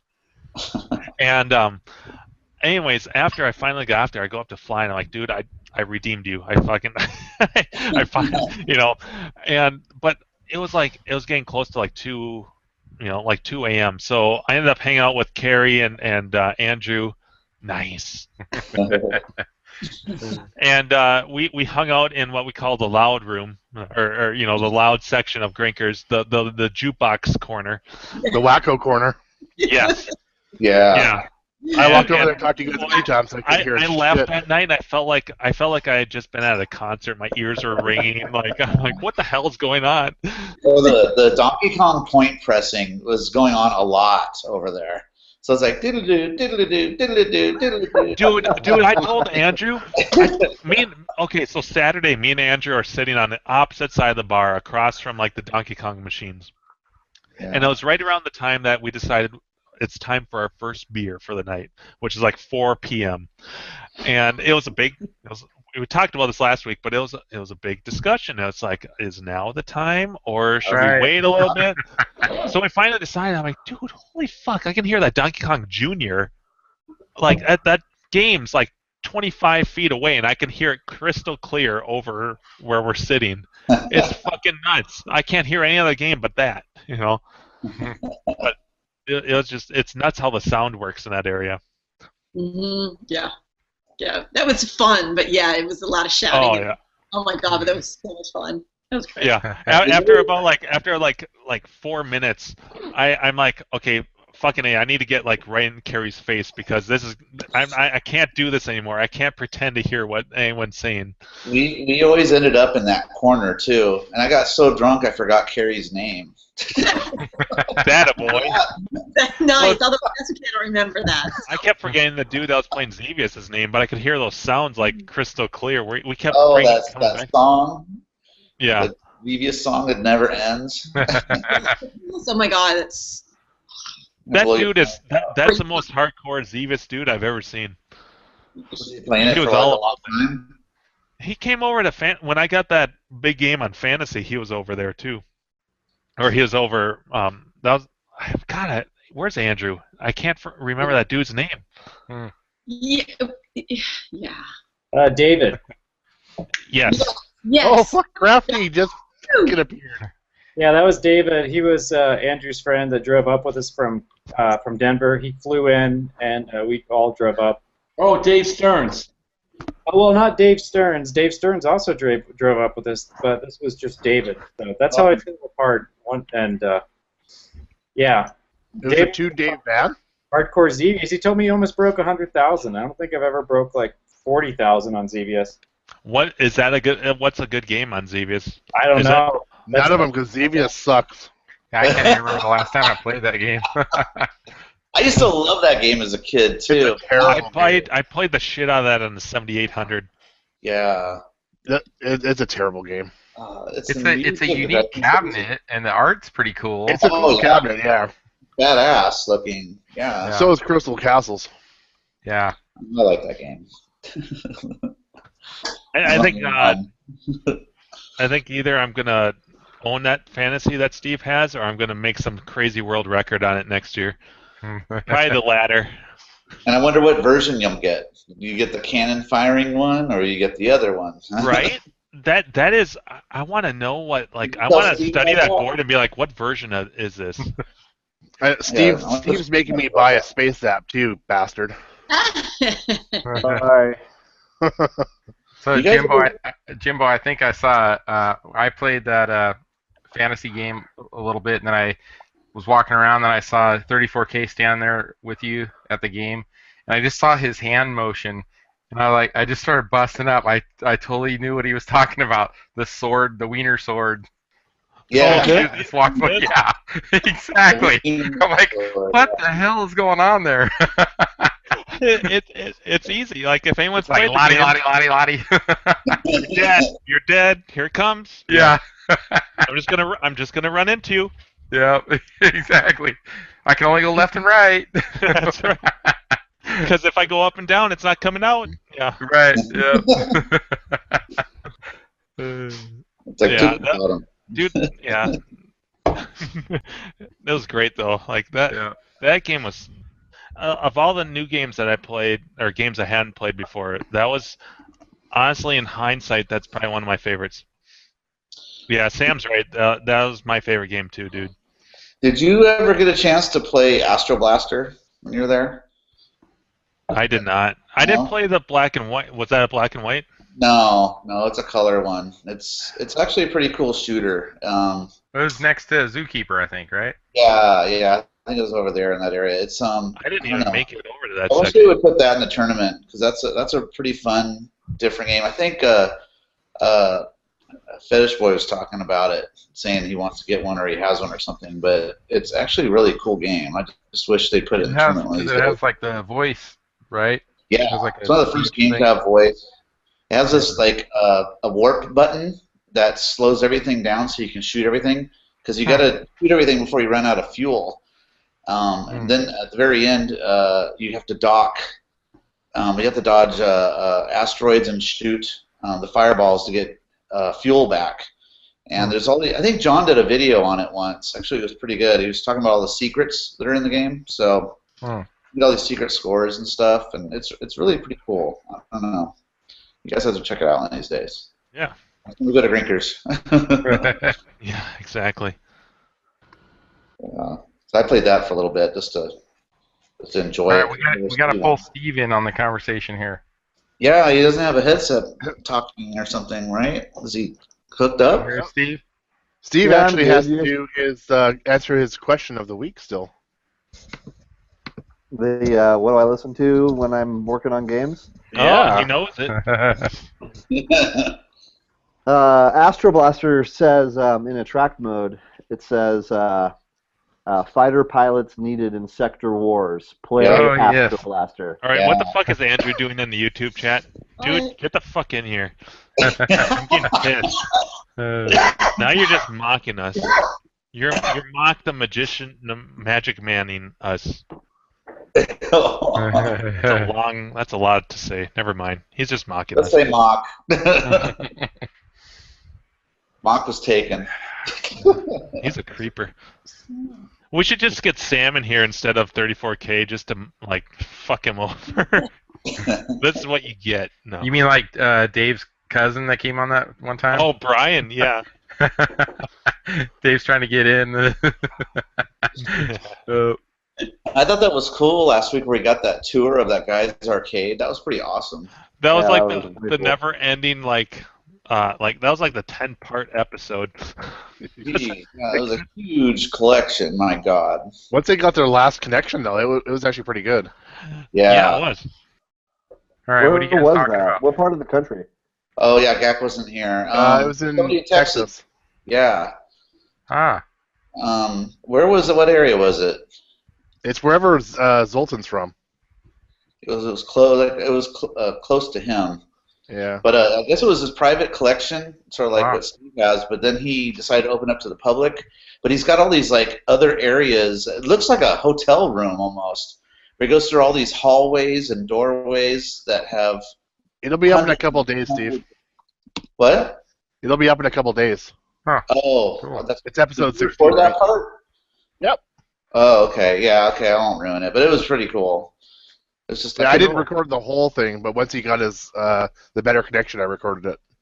Okay. I'm leaving it at the had beginning. He had some stuff that was like pinballs that were still in a box and Circus Voltaires and a lot of weird, Jesus. rare. Oh, remember the Space Wars arcade games? He had one of every color. Yeah, he had a lot of shit there. A lot of shit. He had a lot of shit there. And like 6 computer spaces. Computer space. That's what I yeah. meant. Yeah, he had like four One of and every a color that dual. ever was created. But did he have a yellow one? I don't know. Isn't that the I don't special one? remember. I think the dual ones are even rarer than the any of the colors. Wow. He had a dual one. Wow. Yeah. But they invited us to come down to check it out if we ever are in Texas, and I was like, wow, I want to check that place out. Well, John needs to fly there and check it out. He obviously has the money. I told him he should fly all of us down there for a weekend. Come on. There you go. We'll do a hangout. We'll do a hangout live. Oh, that'd be so cool. So did you guys hear? I'm sidetracking the story now, but Hector was talking about the Twin Galaxies thing at Grinkers, that playing some Atari console game or whatever. He won like $3,000 or close to that. It was a collection. Free beers. It was Yeah. different. It was different prizes that added up to that. But I'm like, who's forking out that kind of money for that? I don't get it. Twin Galaxies, they had a really high entry fee, and that's why it wasn't as popular. In fact, Sunday was pretty dead there. Yeah, it was $50 to get in, right? Yeah. Shit, I'm trying to remember what the But cost. I mean, even was. that. Hector told me it was $50. Was it? Okay. Because his friend had to get in just to get because he was getting an award for Bubbles. I can't But remember his name. I Greg. think to be in the tournament, I thought it cost like $200 though, but I don't know. I could be Holy mistaken. fuck. That's what I heard. Maybe. Yeah, it was a ridiculous price because it's $50 for a day, but for the whole weekend it costs like a huge amount. Yeah, and his friend that was at Brinkfest, I think it might be Greg, who's got the world record in Bubbles. That's Gregatron, right? Yeah, he had to pay $50 just to get in to get his award.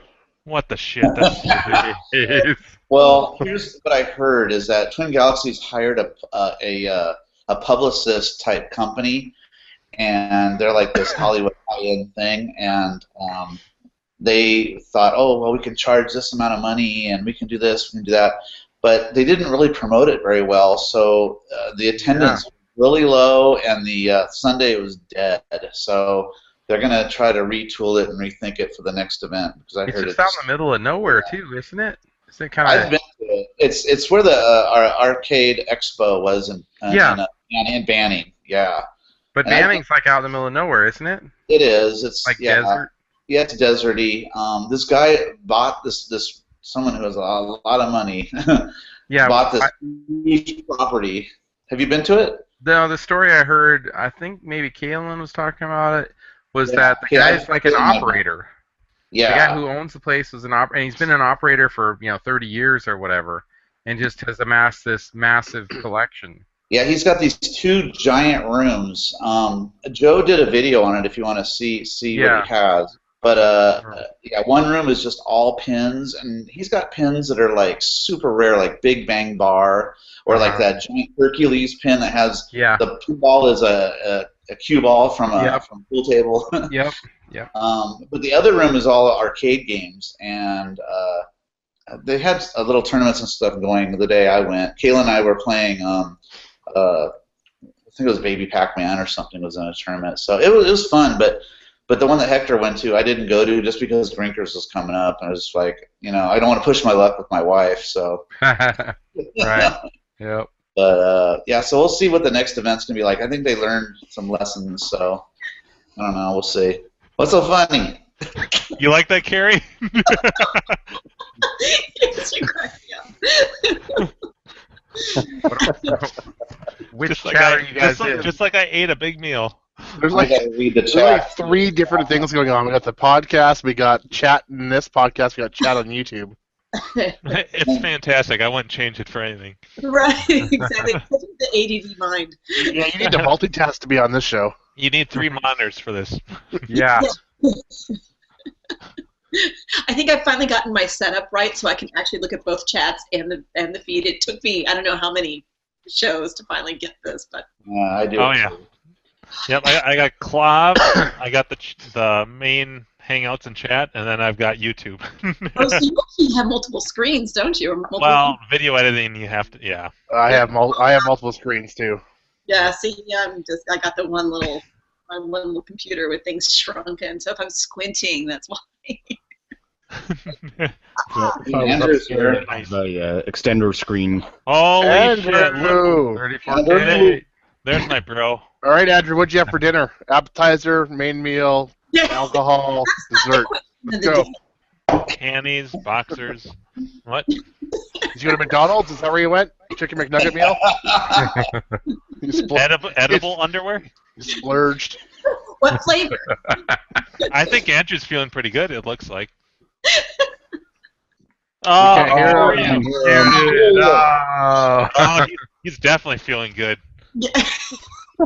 Yeah, we can hear you, buddy. He's like, I don't want to be here. Oh, Dude, fuck, no. shots. Oh, He's shit. doing shots. I hope he's puking. Damn. What happened? Hey, Orange Whip, can you remotely turn on his microphone? Hey, Steve, before I forget, I can't tell from the picture you got going on there. I'm going to try to get you a big screen here. Andrew, that- your mic is not working. Are you at Grinkers or not right now? No, I'm at home. Okay. Did you ever find the bag of little goodies I left behind for you? Okay, that sounded wrong. You might not want to answer. Everyone can hear you. Did you get those at Sex World? Yeah. There's a little. Okay, so when you go into your back room there. Ooh, back through the back door. It's amendment. You're in the United States. You can invoke it. Get my bag of Toot Sweets. Yes. So to the right, when you go in that back room to the right, you said, "Yeah, put it right there. That's my desk." Oh boy. So there was a little brown paper bag with some little goodies in it.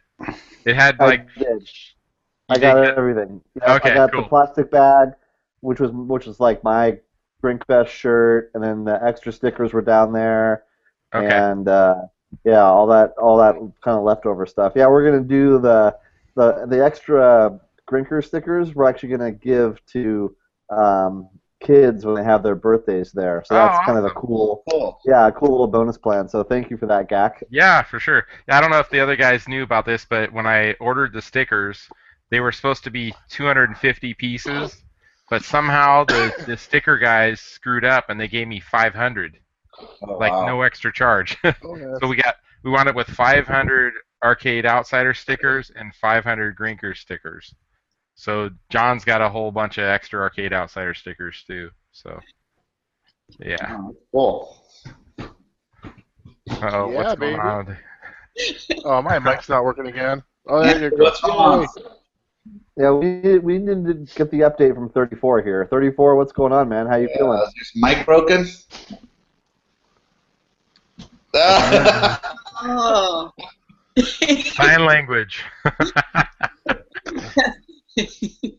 Okay, how would you What? Taste- One word. What? salt shaker? We want to see salt shaker. No, hold it in front of you and shake the salt into your mouth. It's not real. Whoa. Pretend there's a salt Do that shaker in again. your hand and shake it into your mouth. The salt shaker. Shake the salt shaker into your mouth. There we go. Now we're talking. All right.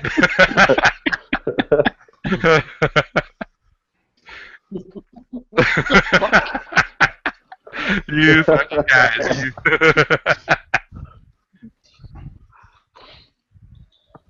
One word? Oh. Just laughed. He Are we said, doing he said 1 charades? second, he's coming back. Oh, okay.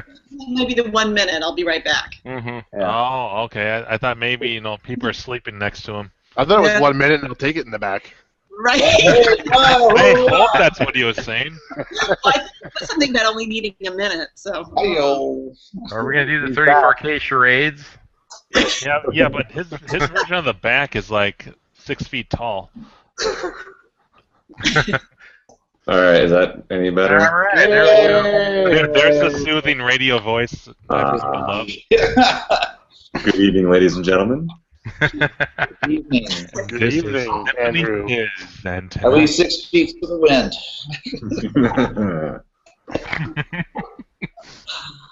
Oh boy, how was dinner?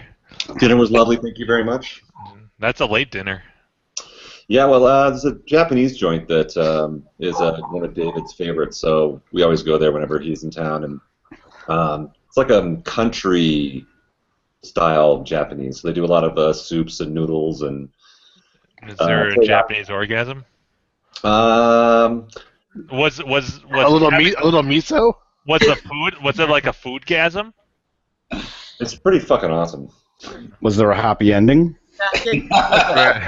Not yet, but the night is still young. That's my boy. Yeah, you gotta go back to the restaurant. Hey, Andrew, do you think I laid enough of a guilt trip on you the whole night and last night? I'm getting text messages from Jim all fucking night. I've been like it's been like a storm. It's been like an ex-girlfriend almost. I've just been like constantly texting. She's like, no, we're not done. You are coming on to the show. It's terrible. Although all the discussion of the fellatio and the bondage and everything. Totally Hey, that now. was just kind of implied. We didn't really actually say that. You know. Oh shit! Did I say that out loud? I think it. Andrew, you are not the father. Yeah. there was a lot of I miss yous and everyone else needs you, like app. Bread? The last message we exchanged, let me get home, pound a pint of tequila, and try to catch up. And I put, that brings a tear to my eye. So, and then I said that Steve joined, so he has to be here because it's Steve, and Steve is kind of the commander in chief. So we still have our question of the day. Yes. Yes, I don't know. Did Steve answer that? I started to answer it, and then I think we got sidetracked. So Wait, if I'm talking with you. Crazy talk. Sorry. Did I distract you? What the fuck is going on here? I don't know. Maybe I should be playing potatoes. most of the time I'm working on games, I'm at Grinkers. So I mentioned what Astro Blaster says in a track mode because that's pretty much what I'm listening to all day long. So the games that are nearest to that the door that goes back to the workroom, like Astro Blaster and D&D and Galaga and R-Type and anything that's back in that corner. If there's an attract mode, I'm hearing that all the time. Or somebody drops a quarter and starts playing a game, I'm hearing that all the time. Dan Hattrick, he can hear. It's weird. We both hear different things. Like he'll say, "Oh, somebody just dropped a quarter in what's a little mini racing game that we have? Turbo. Outrun. No. Monaco? Monaco GP. Monaco? Yeah. So he can hear people playing Monaco GP. I can't hear that. I can hear people playing ice cold beer from across the arcade. So we'll always call out like, "Oh, somebody's playing this now. Somebody's playing that now."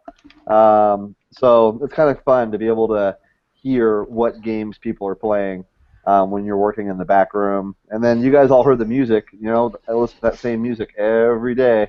And after a while, you go like, "Okay, yep." You hear we have, I think, 100 and something songs on the playlist, but when you've heard those songs for 3 years, Right. it becomes old hat. But yeah, Makes you it's want to fun. change the games out. Say what? Makes you want to change the games out. Yeah, I mean, we are changing games out. I think I mentioned before, we're kind of in optimizing mode, so we're swapping some games out and putting new titles in. Somebody, Jim, you talked about having. Hey, Jim, you look really good. Go ahead and say something there. Well, what were we talking about? Moving games. Yes. I'm just kidding. I make myself laugh. How terrible is that? I'm easily amused. We were talking about that Frog PCB. Oh yeah. Which is that's a Frogger clone. It's clone hack. It's just different colors, but it's the same game. Yeah. So on on that night where we gave away the prizes, I remember thinking, "Oh man, I hope nobody gets that frog PCB because I want it." And because I didn't realize what it was at the time, because I had like I don't know a week before put together a deal for a frogs game, Oh, which is right. That's a yeah, black like and white. It's a special. Yeah, it's got its own artwork and everything. yeah, it's a cool looking game. It's a black and white, like 1977.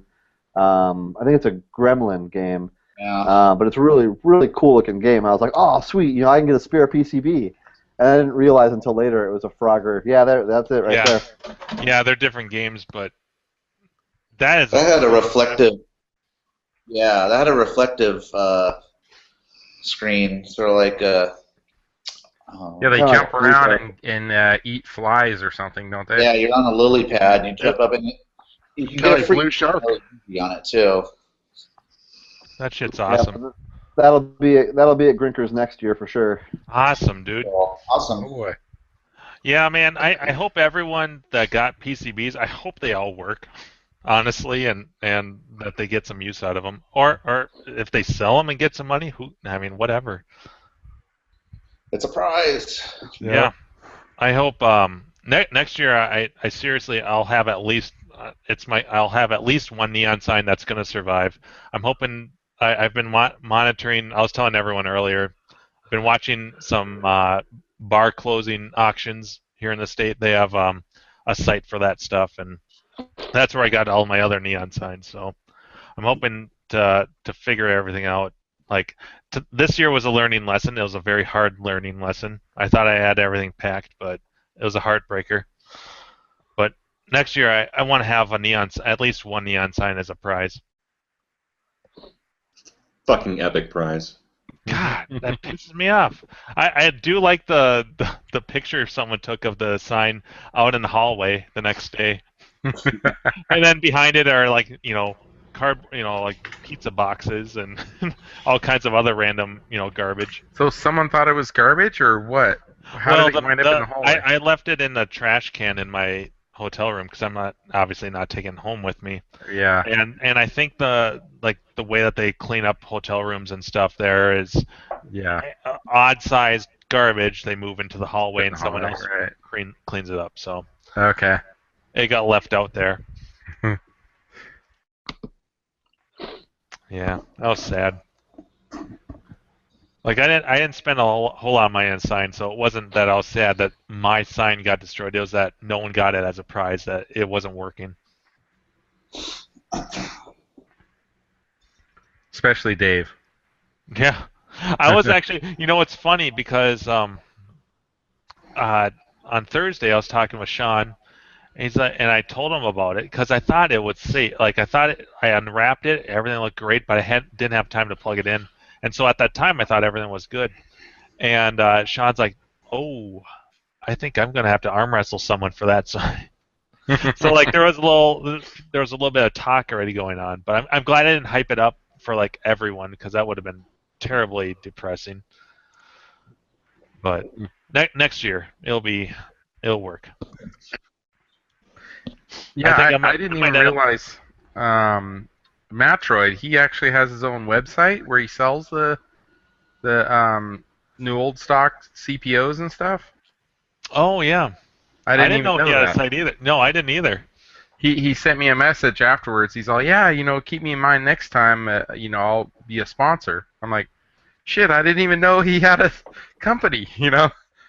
For sure, he donated the stuff. We would put a logo on stuff, right? Mm-hmm. So. Next year. Yep. Yep.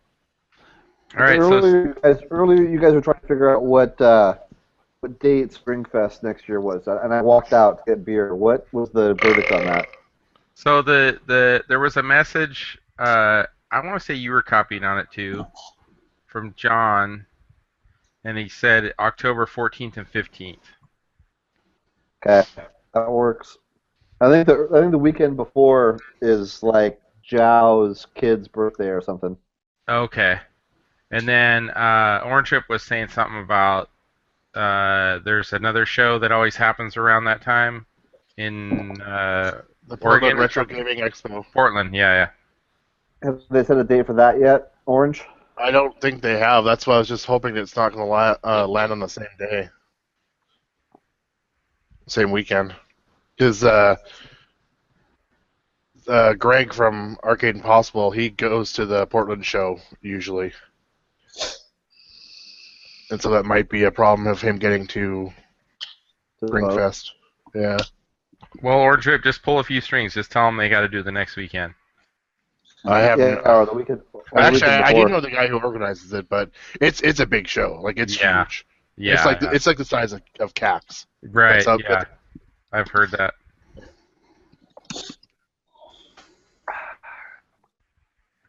Well, fingers crossed. Hopefully, it's not the same weekend. Hey, Steve, are you going to make it to Brofest this year? The plan is yes. Bonus. Yeah. Yeah, that'd be awesome. Yep. Dan and I have been talking about it. We're probably gonna cruise up together, and I think this is gonna come too. Who else? Frizzle Fried. Oh yeah, that'd be awesome. I told him don't shave that chin hair. No one will recognize him. We had like a half an hour conversation about that, about how he was debating about shaving, but he wanted people to recognize him. So when I made my little special Frizz Buddy stick, you know, that picture was from the year before. I mean, same's happened with me, but I was like, wow, his beard got all gray in 1 year.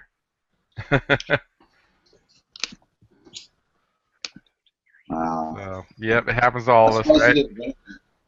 I thought you were going to bring that to Drinkers. Nah, yeah, I decided I don't want to poke too much fun at him. Yeah. I had my little laugh, you know. So Hey, here's a question. Like last night, I decided to just, for the heck of it, look up rates for the cabins at NASWA, but they don't post them online. What were the rates last year? It was 184 a night for my. That's including tax for the cabin 21. That was cab 2-bedroom, sleeps 4 people. So this hasn't been officially, I use quotation marks up in the air, released, but I was able to work out something with Nassau, and so basically when anyone calls to reserve a room, if they mention they're there for Brofest, they'll get $10 off a night. Oh, okay. And so there's the cabin, there's a regular hotel room, and then there's some other. There's like 3 or 4 options. You know, it depends on what your budget is and where you want to be. What's the most fun place to stay? Is it the cabin? The cabin, yeah, for sure. That's probably what I'd be. Yeah, and you know, if you split that 3 or 4 ways, it's not bad at all. Yeah, we should just room up. Yeah. Yeah, there's no way I can do that solo like I did with Drinkers. Yeah. I had the one bedroom cabin, just the one room cabin. It was $129 a night. Yeah, I thought the one that I shared was Zoltan. I think that was like, somewhere around 120, maybe 130. Yeah. Wow. But we had the same cabin, I think, right? Ours was. You have a bedroom or no? We had 2 bedrooms. So I shared with Greg from Arcade Impossible and Fetish Boy, and for the 2 nights, it was like $360 total, so it was $120 each. Yeah. So $60 a night. I think it'd be cool if we could all meet at the airport and get some big van or something, so we could all drive up at once. What do you fly into Boston? What airport? Okay. That's really there's one other airport, I think, but it's more expensive to fly there, and it only saves you a little bit of time, an hour, maybe hour and a half. But I think Boston's the way to go. Yeah, I mean, I always try to do that, you know, with that, and then even with Grinkers at Boise, you know, everybody's just gotta post your arrival times, and then everybody just ride together or something, you know. Right. Especially the Boise one though, because that's a 2+ hour drive, I think, 2.5 hours maybe. it's a ways away. We're Boise's only a half hour from Grinkers. Yeah, Right. Boston's a lot further. Yeah. Unless you take the wrong shuttle, then it could be like 45, 50 minutes. It was a good adventure. My cabin last year was 160. That's what I paid. And that was a 1-bedroom or 2-bedroom? It was a 1-bedroom. Okay. Yeah, we'll have to figure out how to, because I really want to go. I just can't spend that kind of money. Yeah, I hear you. That's going to be in June this year, is that right? Yeah, Yeah, like June first 3rd one and this year. 4th. Sweet. Okay, so that'll be like a week and a half after Fet's party if he does one. I told you we'll have some sort of like giant slumber party. Bring sleeping bags. Like, how many people There can we? you go. Well, fun with it. Hell yeah. Bring bubble wrap. Bring your bubble wrap. Slumber party. I with might bubble have wrap. some. There's lots of Some. there's lots of cots on the beach. You just sleep right on the beach. Bring a sleeping bag. Yeah. There's lots of lounge chairs. Nice. That'd be a really rough awakening, though. Yes. Dave would be pissing on your head. Oh, I know, right? All right, that was pretty good, Brad. Like sleeping bags, they'll never know. We can get a bunch of people in a room. It'll be fun. Yeah, but Bubble wrap. at least Dave announces, when he's gonna go pee. So like there'd be a little warning. There'd be like at least like a 10-second warning. It's like I'm gonna go pee here. Ah. Do you watch Arcade Impossible? Greg's friend Win.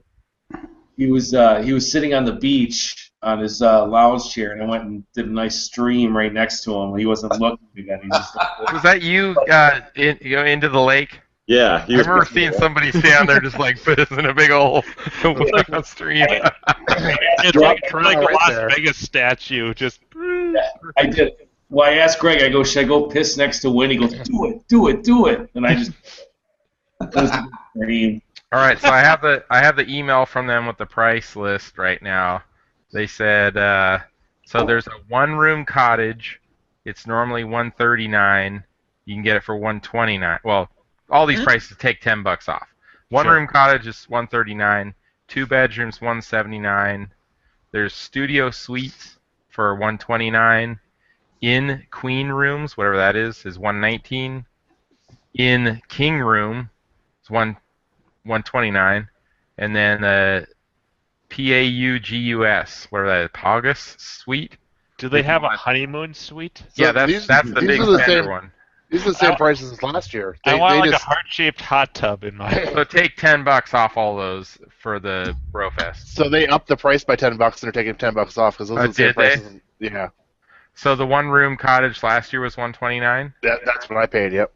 The 2-bedroom was $169. Is what I paid with tax. It was $69. So it looks like they're going up $10 then.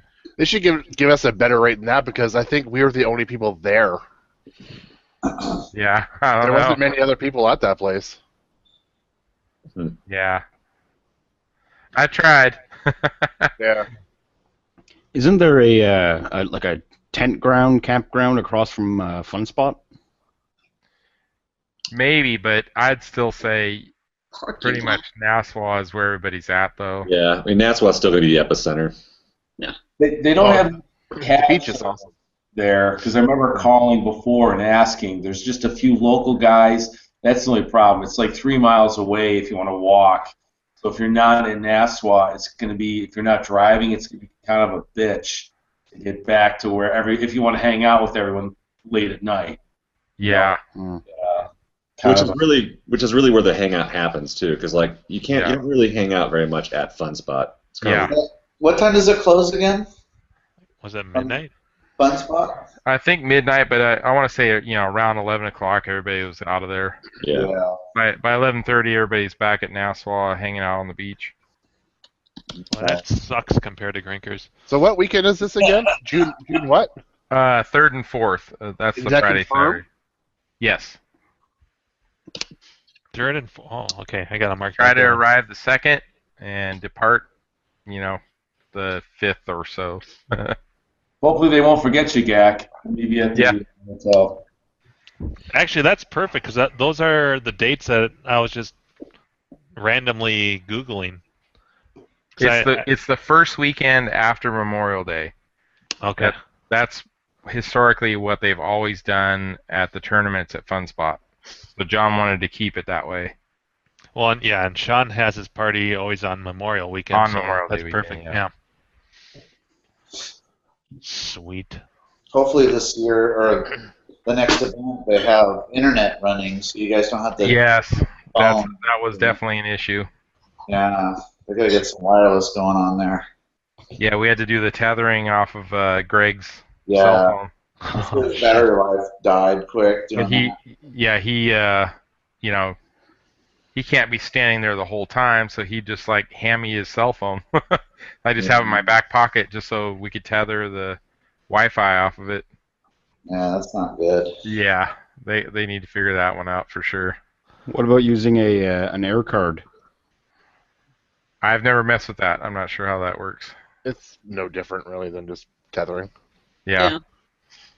Yeah, I've used them with kind of mixed results, honestly. Well, it's also the building too, right? I mean, you're inside this big building. Yeah. Multi-level building, right? Wi-Fi would be best for sure. Is the arcade, is that on the second level or third? It's on the top. The top. Very top? Yeah. All the good stuff's on the top, Mark. Come on. Yeah. Yep. And I'm trying to think of is it the second level or, well, do you go down one floor or 2 floors to get to the bar? 2. Oh wait. It is. No. I thought it was just one. No, it's just one. Just one. So then there's another floor below that? Bowling. Yep. No, bowling's with the bar. Yeah, bowling's across from the bar. Yeah, the candlepin bowling. Crazy East Coasters. What's up with those little balls? Huh. That's like 5-pin bowling in Canada. And they have like pinballs on another level than the arcade game? Well, they're on the... Small balls you are have never 5-pin a bowling big in issue. Canada? Pardon? You Don't have mean to 5-pin throw bowling judgment in Canada? ball size. Yes. You know, big Weird. balls. Smaller ball. Oh. Do you have regular bowling too, or Depends just on your 5-pin goal. bowling? We have regular bowling. What you call regular bowling? You have both in the same place? Some places, yeah. If you can achieve your goal regardless of ball size, I mean, does it really matter? Right? I mean, is that really like the deciding factor? I don't think it does. I think I wouldn't take both- that into account. Yeah. I think That's that only a bonus. Well, it comes down to the size of your pins, right? I mean, You want a good pin size, that's for sure. Yeah. I mean, that's. Yeah. but you need a good pin to ball ratio. Yes, I mean they do kind of coincide. Are we still talking about bowling? 34K has kind of a Laurel thing going on right now, like Laurel and Hardy. Yeah. Stan Laurel right there. I mean, I would love to bring my bowling balls, but that's pretty heavy. I mean, that's like That's a lot of bubble wrap, Jim. Yeah, I don't know. Yeah. But yeah, 30 Mark, I pounds. think you're asking. Somebody asked the pinballs. Yeah, I on, did. on the main floor where the arcade games are, they're kind of older pinballs. They're kind of games, Yeah. and the pins that everybody would have wanted to play, I think, was the next floor down, and that just wasn't going to work with the referee needing to check scores and all that. So the 90s pins are on another level. Yes, right. They're with all the redemption games. Maybe that was 2 floors down then, was it? No, but the bottom floor had a skee ball and then a little cafe in the bottom. Yeah, like kids. There was like some kids redemption stuff down there, right? The whole second, I think the second and third floor had a lot of redemption shit. Okay. Yeah. Yeah, so definitely, I mean, it definitely has its own vibe there, Did anybody make it to the bingo parlor? I remember John talking about wanting to go to the bingo parlor. Nah, we just drove through the parking lot side. It's on the other end of the parking lot in another building. And then they also talked about going down to the there's this other lake area where there's kind of a row of restaurants, and I guess there's an arcade over there too, maybe. Oh, by the place we had lunch? Maybe so. I wasn't really paying attention where we were driving when we went to have lunch. But yeah, they were talking about trying to go down there and hang out too. And there's only so many hours, you can only do so much. If you're there for a Yeah. week, okay, but you're there for two days basically. So yeah. That place was cool on the beach. It looks like more fun to hang out there than the tournament to me. Well, it's pacing yourself and what's your goal, Yeah. To me, the way if I could do it perfect, it'd be like, okay, I'm gonna hang out, I'm gonna play games, put up some scores, do a little bit of chatting, but no partying. Not until we get back to the beach. Oh. Because if you go down to the bar, it's like hard to get out of that scene. You Especially want if to you just sit hang down out on the couches. What's that? Especially if you sit down on the couches. They had some nice couches down there. Yeah. Yeah, I think because Fett and John, they wound up hanging down there for a long time. Yeah, there was maybe I would guess maybe 10 people down there or so. They were But they're hanging out just- with Zoltan because I don't think Zoltan left the bar. Right. Yeah. So they're all just kind of chatting down there, hanging out at the bar, and you're not really part of the arcade at that point, which is what makes Grinkers awesome because you're all right there in the spot. Yeah.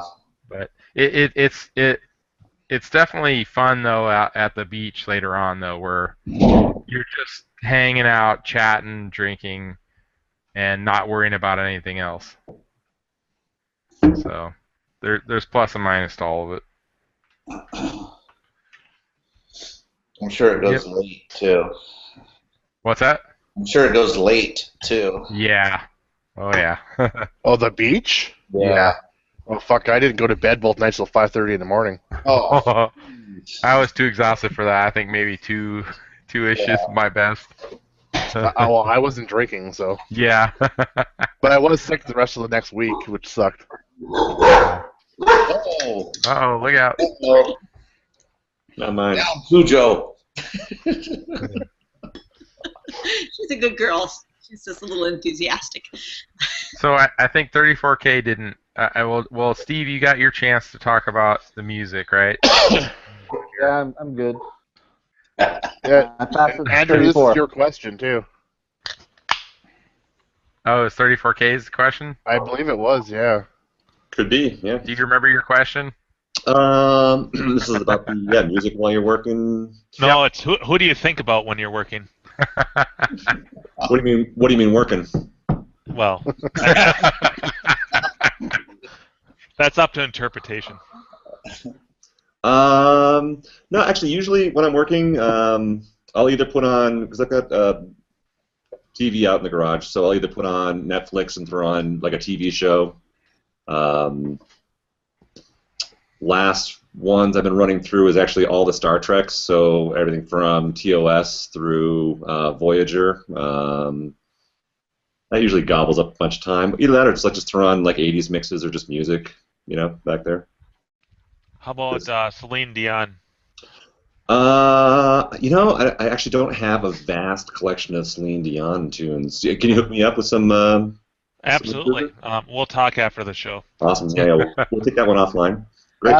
Ask C-Bart. Yeah, I don't think that he has some sort of like minimum 25% requirement like y'all up in Canada do. Yeah. That would be a Isn't it all Alanis Morissette and the two, right? Shania Twain and Yeah, fucking there you Nickelback lives. about Nickelback's like 10 minutes from my house. Whitney Houston. Does Justin Bieber still count because he's come down to the States? Hey, Yeah, he still you counts. broke Justin Bieber, you can keep him. Oh, That little shit ain't coming back across this border. Oh Dave, no. Dave just called out the Tragically Hip. Nicely done, my friend. Oh, wow. Oh, Man. who's that one that does Big Bang Bare Theory? Naked Ladies. There you go. What's the return policy on that stuff? Actually, I got a story about Bare Naked Ladies, an arcade story. Oh. Were there naked ladies in the arcade near you? Well, I guess we're just chit chatting. No, a friend of mine has a bunch of pinball machines at a bar. Not even a bar because that's illegal here. Beside a bar, and he got a phone call, and some guy just goes, "Hey, is this the owner of the pinball machines?" And he's like, "Yeah, who is this?" "Oh, I just got your number on the back of one of the machines. This is Ed from the Bare Naked Ladies." because their latest album is called Silverball. It's all about pinball. They're like totally addicted to pinball. And so the next day, he's like, "Yeah, come down to your place tomorrow and hang out with us." So they went down and hung out with Ed, the lead singer from Bare Neck Ladies, the entire day. Played pinball. Yeah, That's cool. Took it to China. No drumstick in your head, stop sticking. Watching X-Files on the lights on.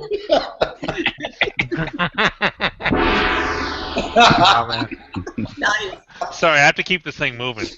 That would be the Chinese. Andrew's thinking, all right? He's Okay, I have another thing. Another friend just messaged me today and told me he got one of these. I'd never seen one before, but I thought this would fit our chat perfectly. Have you guys ever seen one of these Atari Gotchas? I've seen the commercial with the girl. Yeah, the girl and the guy. Yeah, you can see it. Okay, well, so there's two. Apparently, there's two different joystick versions. There's these ones, and there's ones that are actually breasts. Whoa. See those? Is he moaning her? No, he's a little far away. That's like a softcore porn. That shit's photoshopped. No. They actually came. It actually came with breasts on it. What? That was a joke. Can you zoom in on that? That photograph is crazy. Through her dress. I can't zoom in. Orange Rip, give it some Control Plus there. Yeah, there you go. I was just going to say that. Yeah, but then I don't remember what it's at afterwards. Then just hit Control 0. Oh, is that... It's Control Plus, Control Minus. And then Control 0 to go back to normal view. Oh, is that it? Right over Okay. her dress right there. Now look at that. The people, that's Photoshop. The people are not floating above the fucking game. No, but the actual machine has breasts on it.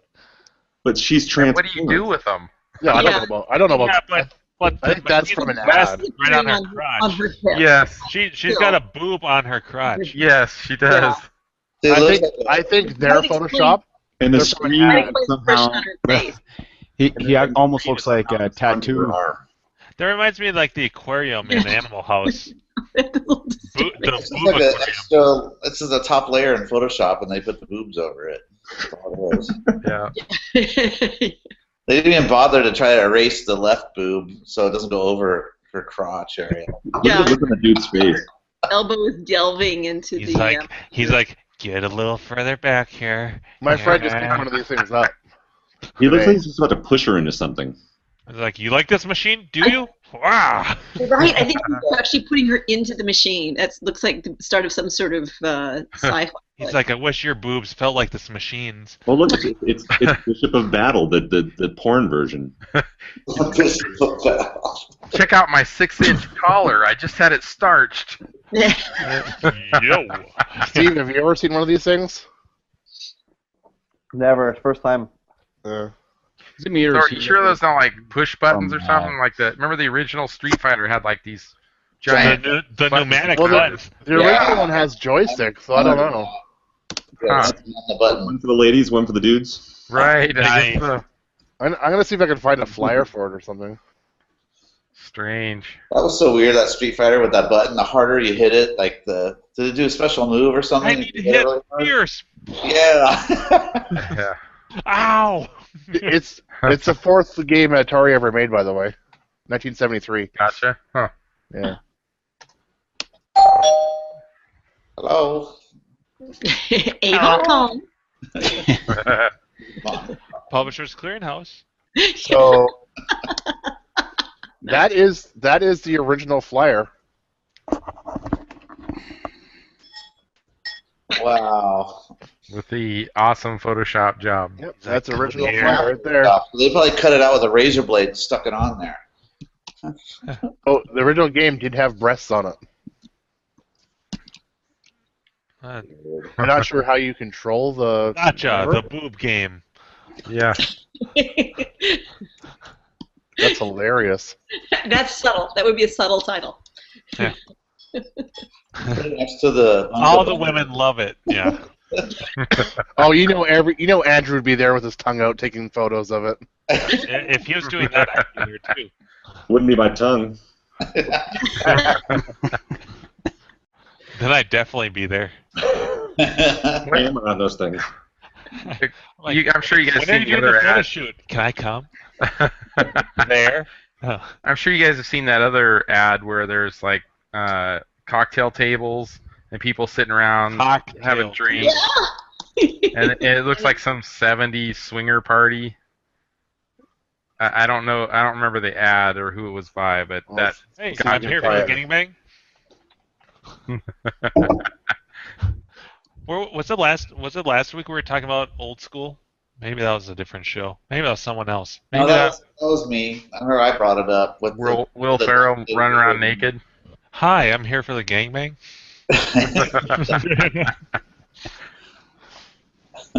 That's a great movie.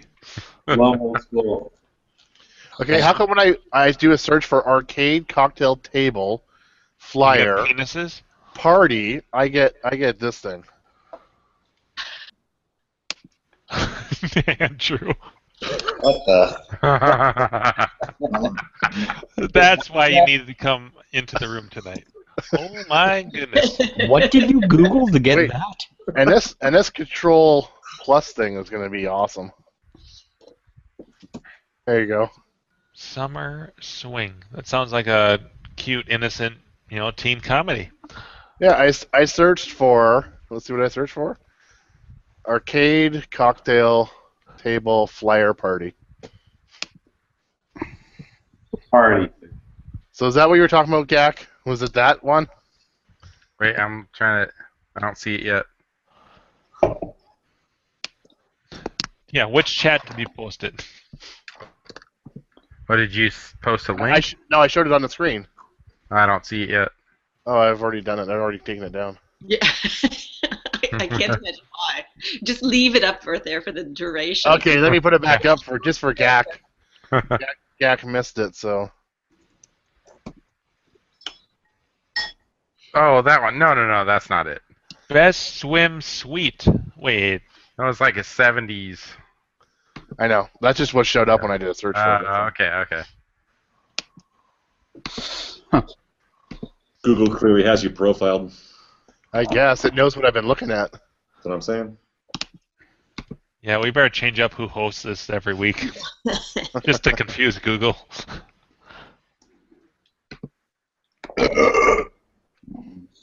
Plus tax.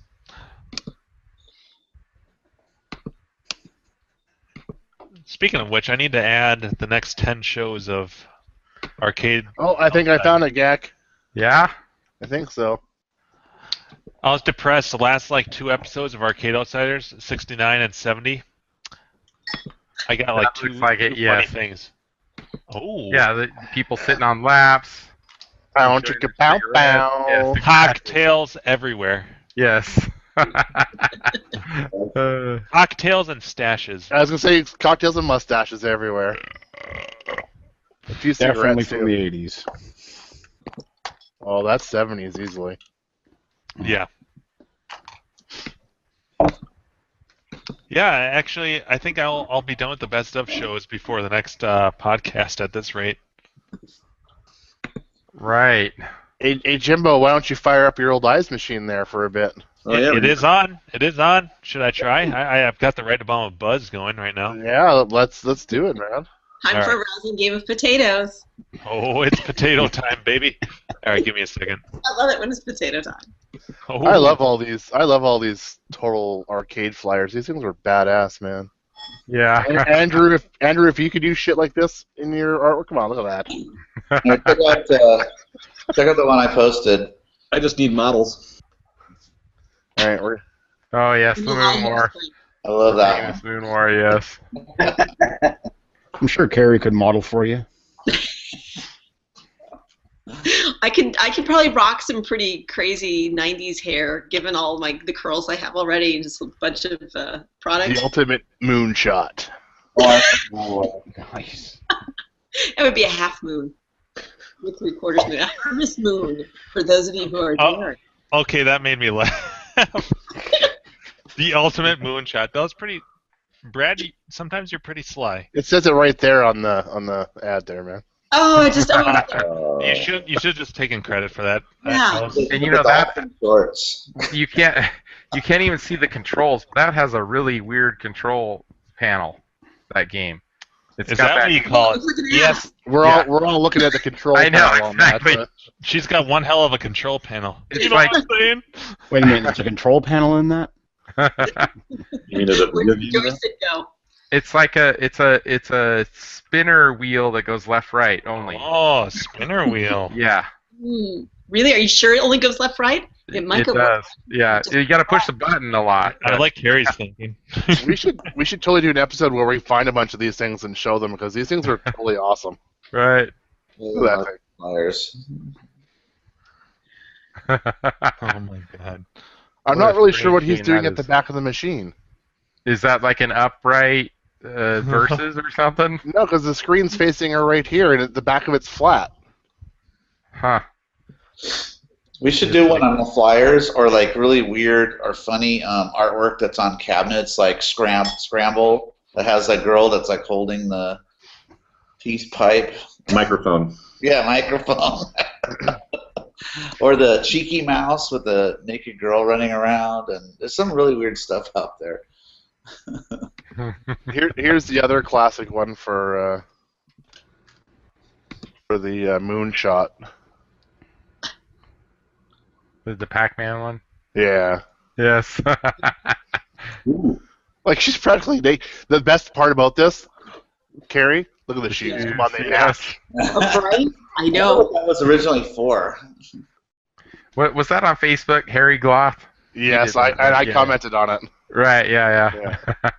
He's standing so awkwardly too. Yeah. I mean, it's hilarious. She's literally wearing lingerie. Wait, where's that really awkward one of the woman selling the Donkey Kong on eBay? Oh, yeah.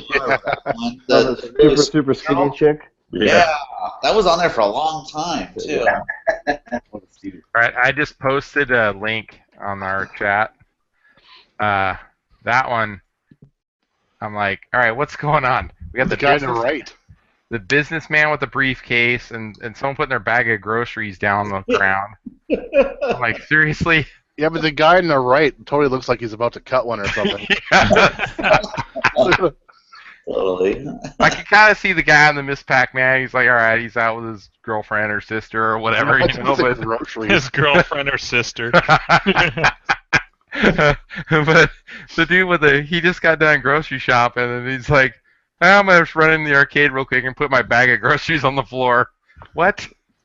Yeah. To trip over.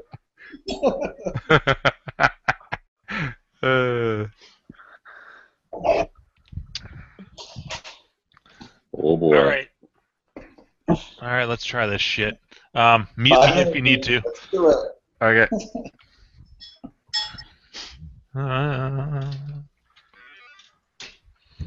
See, people don't have to watch your little video you're making. You can just watch it live.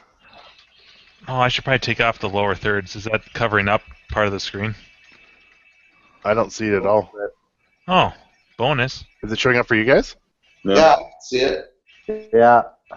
no, Okay, I think it's lower third though. I don't see the lower third. Okay, so it's I'm not like you're not you're good. seeing something. I'm okay. No, you're good.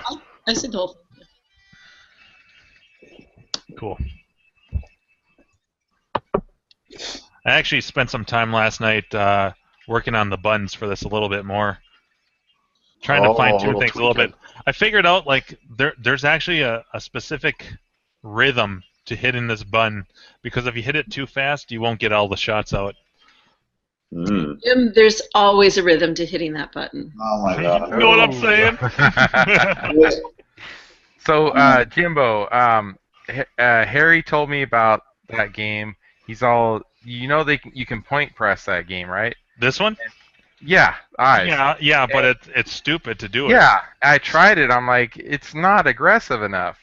No. It just seems like it's. you'd have to play this game for like hours. Yeah. I'm If like, you've got the- it if does you've not. got- If you got the know-how and the skill, the only time you should even remotely think about point presses is when you're on the 8th level, because, and even then, it's Sure. like these guys don't count for that much. Right. It's like when each one of these they call them bonus objects counts for 2,200 points by the 8th level, Uh huh. and enemies count for 800 points. Why are you delaying everything just to shoot those and risking getting killed? Yeah. The only I felt more of a need to point press when I couldn't clear the eighth stage very well. So now the only time I'll kill the enemies when I'm on the eighth stage is because I try to get 100. Oh fuck! I try to get 100,000 points per stage when I get to the eighth, and if you just shoot the dots, you get about 80,000 points. So I'll shoot a few enemies just to clear out the stage. So you're still running a pattern right now, Jim? Yeah, a little bit. I have to modify it a little bit because I died, and when you die, the enemies are still smarter than they were before. Right. And then we die. Then we die. We die. You know, I sat in meetings today thinking, oh, when can I bust out? And then we die. Nice. I like that. That makes me happy. Hey, Carrie, we still have to hear your creep story. Right? I know. Do you want to hear it now, or do you want to wait since we're intently watching a good game of potatoes? No, you don't have to worry about it now until I'll let you know when I start getting close to 1 million. Okay. So, in that case, I shall tell my tale. Harkening back, we'll go in the time machine. We'll go in the Wayback Machine, just like Mr. Peabody and Sherman.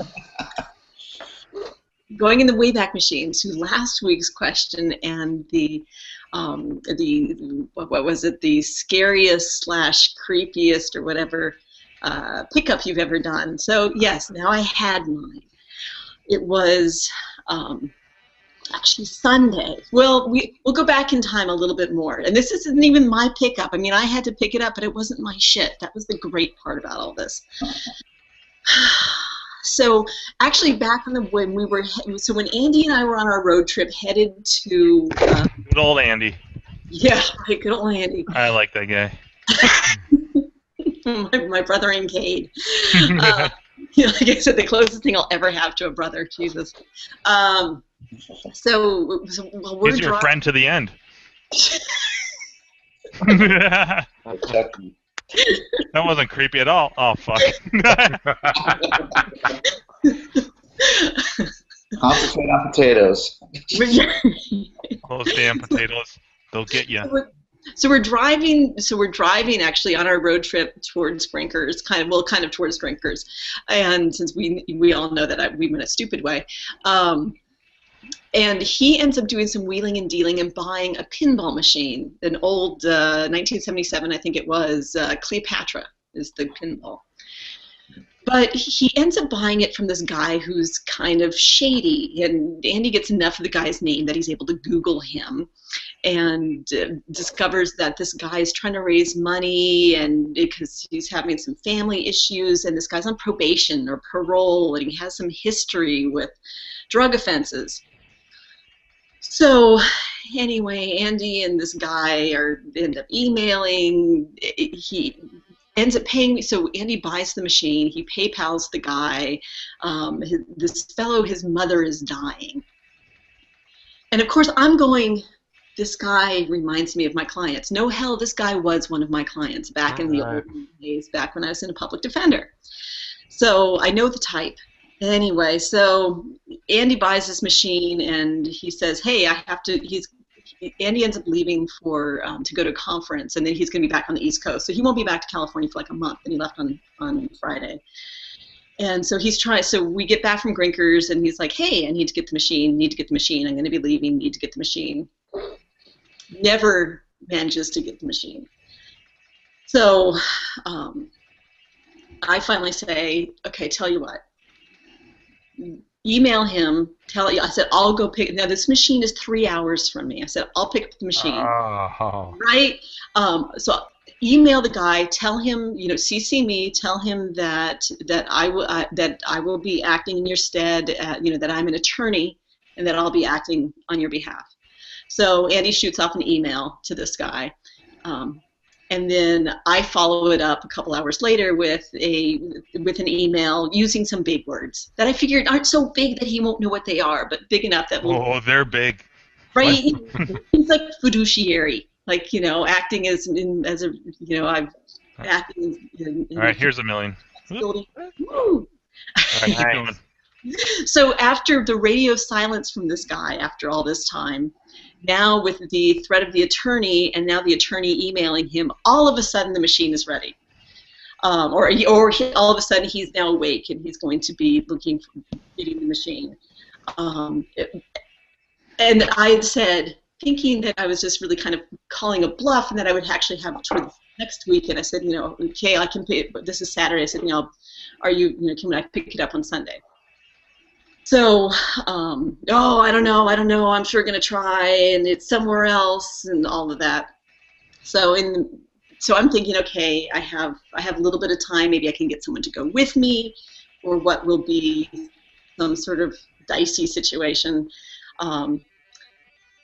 But the next day, lo and behold, apparently I did manage to scare the shit out of this guy, and in fact, he emails at like some random time. In the meantime, I had some sort of photography project I was going to do for a friend of mine, but I had to like bail on that because all of a sudden, now this guy is like, I have the machine, come get it. So, so I jump in my car, and I drive for 3 hours out into the middle of fucking nowhere.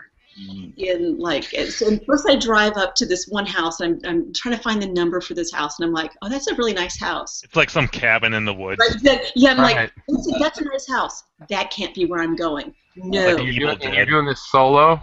Yeah. Oh yes. No, I am now by myself because I'm. You had your pepper spray or taser. I got nothing but my intimidating self. All right. Big words. Right. I got my California State bar card just ready to flash. All right, there you go. Fiduciary. Yeah. Don't gotta get all fiduciary on your ass. That's right. So I'm like, and nobody knows where I am. Oh God! I'm in the middle of nowhere, in this Corning, California, which is like nowhere. I forgot even which. I think it's Tehama County. Anyway, so I go to what ends up being this kind of rundown, like single-story apartment building complex with all of these like "don't even think about parking here" signs. There's shit. I mean, it just screams methamphetamine. Bottom line. And which is what our hero here that I'm getting the pinball machine had been incarcerated for. It was all drug offenses. So I park my vehicle, and I'm like, shit, this guy never gave me an apartment number. So I'm now walking around this nasty-ass apartment-y thing, and people are yelling and screaming in one of the buildings, one of the rooms, and one of the places has a door open. I'm trying to figure out what the hell number he's at. I don't have a phone number for him. I've driven 3 hours now. Oh, so, man. bottom line, I kind of walk up to the place that has the door open, and I kind of poke my head, and he's like, "Carrie!" I'm like, "Oh shit!" So, so yes, that would be me. He is, and Dave, you'll appreciate this. The man is ill like a ghost, and thank God there were other people there. There were 2 other people there. But he, and I see him from a distance, and he's kind of in the dark, and he's got that pallor that they have, and I mean, he's fucking tweaking, like he's. And his mother's died like a week and a half before. He's picking shit up. He's got the nervous twitches. He's like Tyrone Biggums on Chappelle's Show. Yeah. Tyrone Biggums. How does teeth look? Right. Or any teeth in there? Well, actually, the teeth weren't too bad, and the tats he had, only some of them looked like prison tats, and other ones were actually relatively high quality. I actually learned from my public defender days that you always compliment a person's tattoos. That was a good bonding way for me to work with my clients. They didn't have tats, and I'd be like, and you say this. Wow, so the prison tat to okay tat ratio was okay, acceptable? Yeah. Well, I don't know. Although I did not comment on his Better than tats, the prison but I will tell you, you always say, "Wow, those are really good lines." That's your.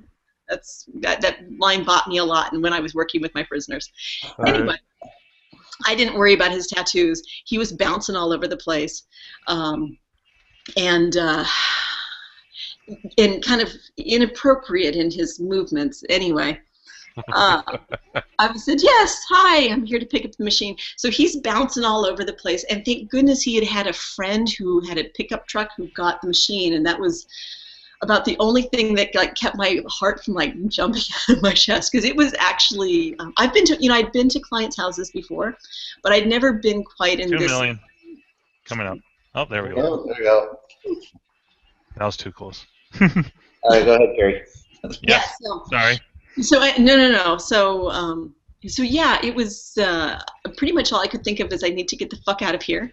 And also, why the hell couldn't that question have been perhaps a week later? Because this is certainly the diciest, both in terms of not knowing if I would actually get the machine, and then also wondering if I was actually going to make it out okay. But 3 cheers for the guy that was there that seemed relatively rational. There was a woman who was there who was somewhere in between the crazy meth head and the friend with the truck who seemed to have great sympathy for what it was that I was going through and tried his best to help me get out of there as soon as possible. But we ultimately got the machine loaded in, and you know what? Bless his heart, meth head, he knew how to pull that thing apart. He got his ratchet set out, and he's like, and he moved fast too. So he was on some good shit. So yeah, we got the pinball loaded. I'm like, and I booked it out of there. I needed to actually readjust to make certain things weren't going to flop over, but I drove 2 blocks away first, even though it was a gravel road. So Yeah. I'm block away. But yes, me and Cleopatra and I both made it back, and I have it in my garage now. But that was more excitement than I ever hoped to have again, picking up a machine. Wow. Now, was it working? No, and I honestly I haven't even plugged it in. He said that at one point he got a ding out of it. It's not mine. It's not my problem. It was only my problem insofar as I said, dude, you're not getting this shit done, and I'll go pick it up. Yeah. I didn't that way. That sounded wrong. I hope he's not watching. Sorry. Our 12 viewers. Yeah. Right. Little poke. Actually, maybe 2 viewers. That's all. 10 of which are us. Right. Probably. Yeah. Oh, absolutely. So anyway, I can bust out the intimidating, because you were wondering. I can scare meth heads into yielding their property. I think I did use the term of collect his property and amongst the fiduciary and all of that. I write a scary letter too. I know you'd never get to it. Massive big words. So Gary, he paid this gentleman with PayPal. Yes. I mean, you can always deny PayPal though. I mean, Well, it had been paid a while before, because it was when we were headed to Brofest, and I just got it on Sunday. What is it, like a $300 or $400 pin probably though? I think he paid like $200. Yeah, it's not a lot for those. No. Well, and it's now crazy meth head thinks that it's in great shape, and I'm looking at this thing, and it has a bunch of dead bees in it. Oh.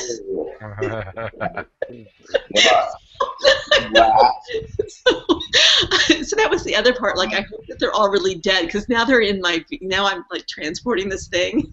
Did it smell up your car? No, not at all. No, it was fine. Honestly, I was driving just so quickly to try to get back home. I'm alive. I couldn't pay attention to nothing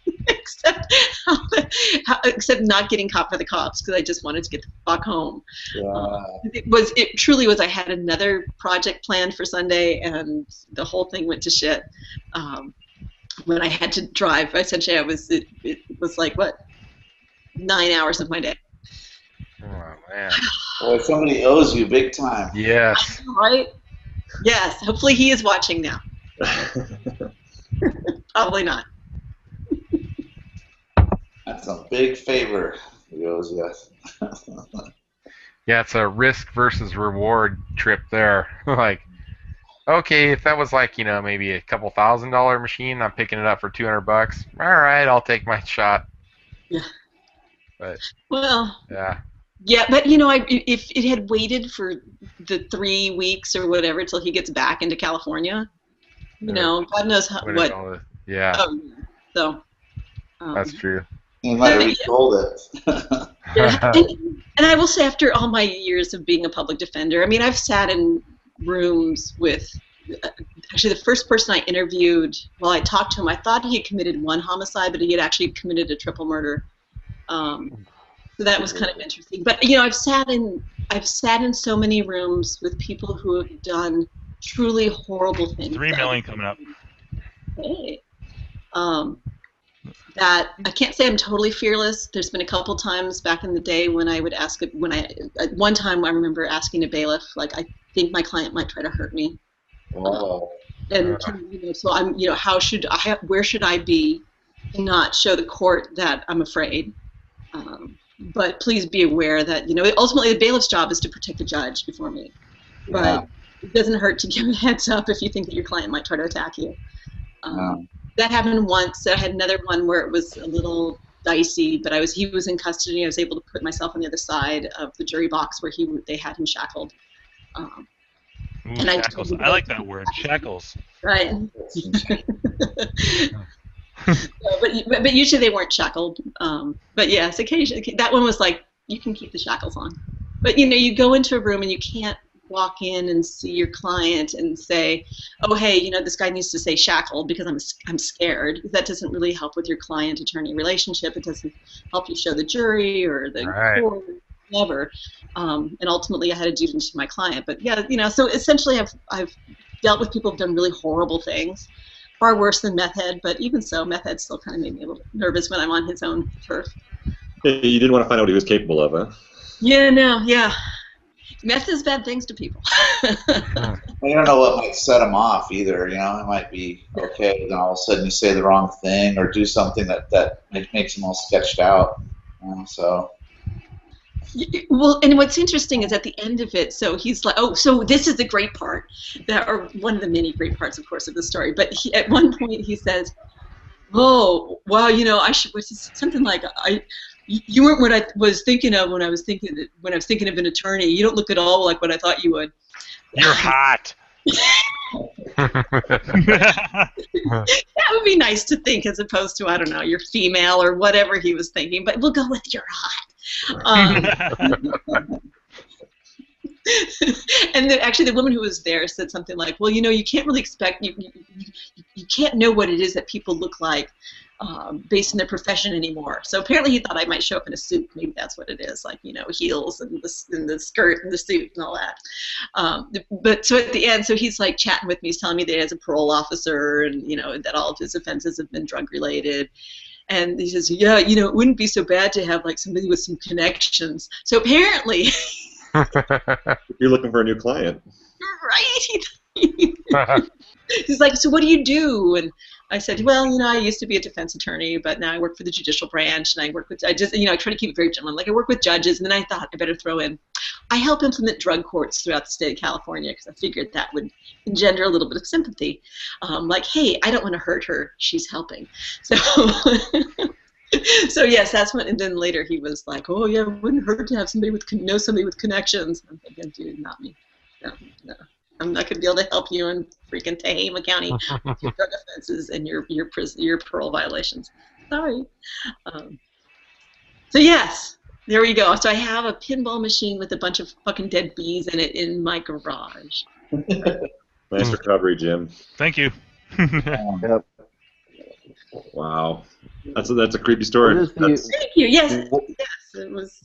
We should just keep that question open if anybody has a creepy story happen in the future. Oh. Yeah. I got a couple. I can save it, though. If you guys all Hey, Jim, what is the world record that you're trying to beat here? On Orcade, it's 4 million. I've done it Where are twice. you at now? I'm at 3.7. Okay.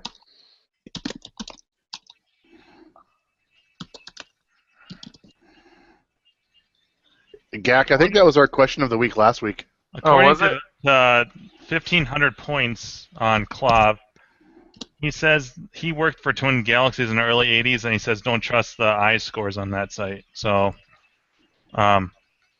he's been pushing me to post a video so that he can put it on Twin Galaxies, but I want to wait to do this live for Arcade. But I had a good conversation with Andrew, actually. I was like, I actually just did a video. I haven't posted it yet. It talks about all of my strategies and everything. I even have animations of my patterns and everything that I've come up with.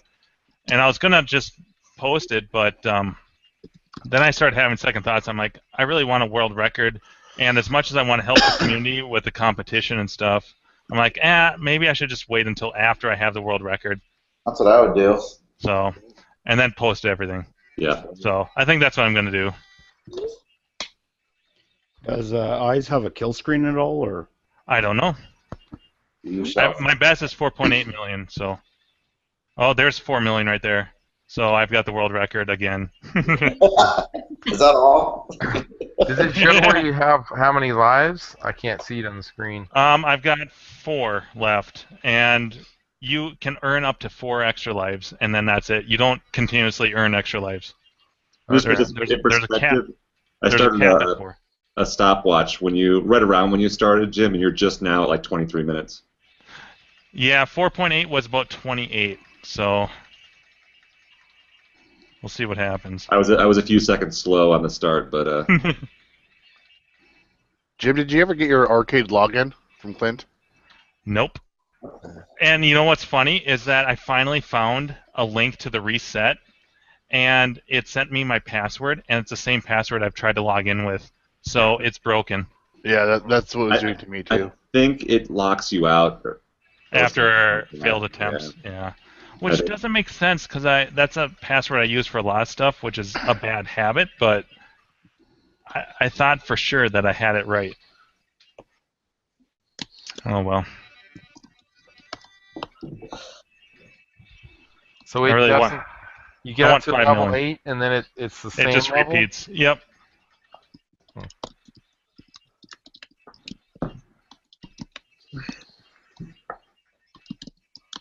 Oops, missed that one. Oh, you fuckers.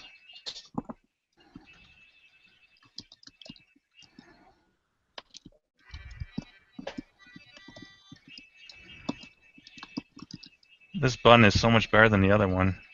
I swapped them because this one had a better feel to it, and then I changed the leaf switches a little bit. Holy shit! I just I just pulled up the arcade website on my iPad. Yeah. I'm still logged in as Clint. Such power. I'm gonna log out. That's probably not a bad Be thing. here. Well, that really keeps the cache or whatever. Like, logging out. Doing this live after I just said that I was logged in as Clint, so you guys can see I am not logged in as Clint anymore. get down, you fucker. There we go.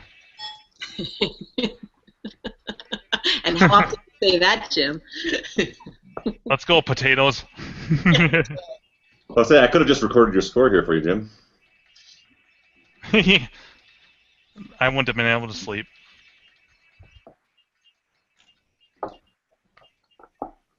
I want shit to be legit. Although I feel like I'm going to waste like Clint's time. I'm going to be like, Clint, get over here. I need to record a score and it rolls. And he's going to wait for like 20 minutes and I'm not even going to get it. I can't hear you. Well, I wonder if at that point he'd be willing to let someone set up a camera and just record it. Yeah, maybe. I've got a pretty good game going here. Not to jinx myself like I did last week. 4.7. Yep. You still have 3 or 4 lives? Yeah, I still have 4. Wow. But you know, if you die once, it's just like Wacko, where you die more than once because you're in a bad position. Okay, yeah. What was that, Mr. Roboto? Right. Yeah, Steve, you're breaking up a little bit.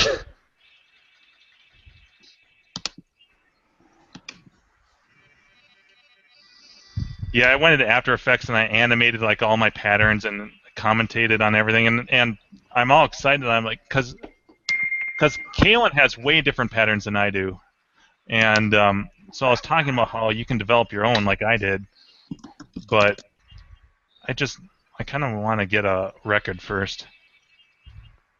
At the time, I didn't think anything of it. I'm like, I just want to help out the community. But now it's like, And did Kalen say what his high score is on it? 2 million. Okay. Yep. He said he has a video of him getting a little over 2 million. Yeah, on my thread, he's like, go for the world record. Ooh, maybe I'll get 5 million. Maybe. Ooh, that was too close. Could do it. This could be it. I just need to drink and talk. Yes, Seems to be the magic recipe. that is a magic recipe. All right, there's 5. Nice. Once again, breaking scores, watching us play, or while we're watching. I always have like monumental games when I do this live. Yeah, it's amazing, dude. All right, you guys keep talking. I'm just memorized by the screen. I know it is. It's kind of hypnotic. So I got my monitor working on my Tempest, but now I have which was good. Like yay. Is that 6100? Yes, yeah, it is a 6100, and it was a bad transistor in the frame, one of those big ass ones. So replaced that. Yay, awesome. Got to use that. What is that thermal lubricant stuff? Oh, the paste. Yeah. Oh yeah. Oh, processor sex jelly is what I call it. Yeah. There you go. How So did that you was discover But that? don't use what is it? Arctic Silver, Mm. because apparently that's too conductive. Oh, interesting. Okay, I'll keep that in mind. That's not what I have, but I will keep that in Yeah. mind. Ironically, the stuff you want to use is the cheap of the cheap. Oh, huh. So how did Radio you figure Shack that sells. out, Gary? So the How did you figure that out? with my magic multimeter. Okay. So yay with that. Okay, so that was the good news. The bad news is it's not totally fixed. The spot killer still came on. So I have a problem with my game board. So luckily I had a couple extra game boards around. I'm discovering in this hobby that it helps to have duplicates of things. Lots of parts. Yeah, you start hoarding soon. Right? So yeah.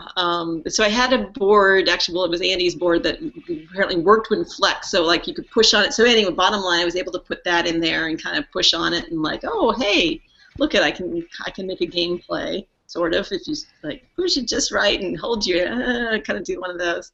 You can make a lot of things work right if you push it in the right spot. Know what I'm saying? Yeah, we did that one. Oh. Oh.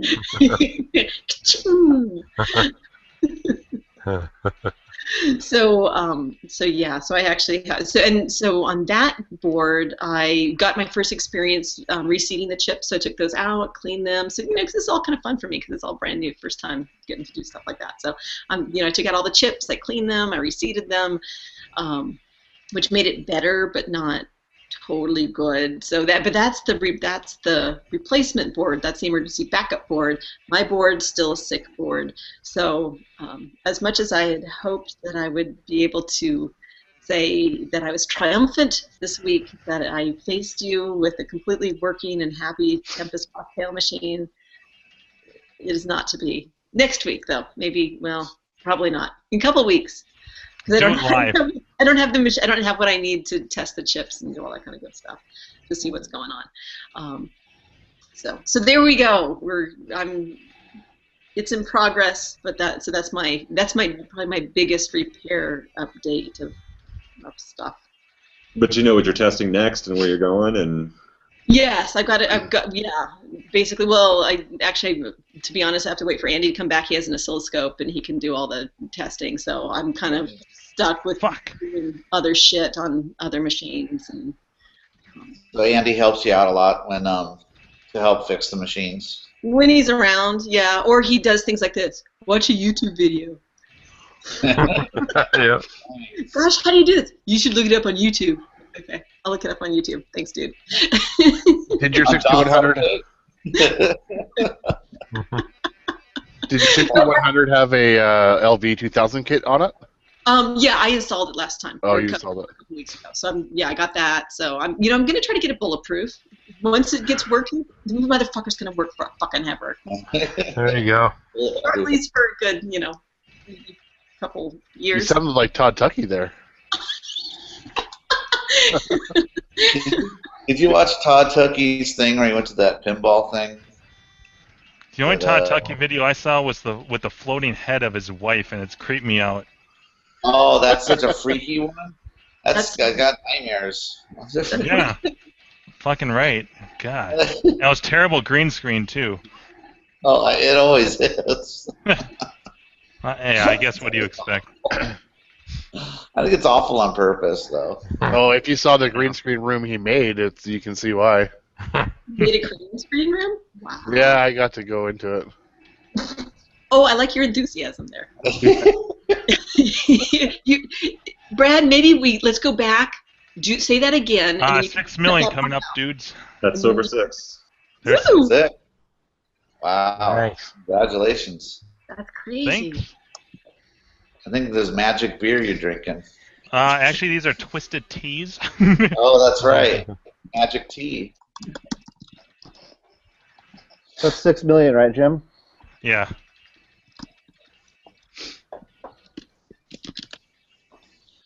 You wouldn't be able to submit this video because the video has switched to other people, and that might not be considered. Well, I'd want to do it live Yeah. anyways. That sounds more exciting. They can say, "Oh, you edited in there." Right. Another game. You Billy Mitchell, you. Yeah. Exactly. Here's the secret tape I've been holding off on submitting. And a brown paper I better bag. give this to Brian Yeah. Koo and Walter Day. Glitches out right before you roll the score. Yeah, that was Well, weird. it's wasn't legit because it's Billy. Yeah. it? That was really odd. No, anyway, he went to this pinball expo thing, and they're checking out the Big Lebowski pinball that they're working on, and I don't know, this is kind of interesting. Wasn't his usual video where he's at his own place, so something different to see.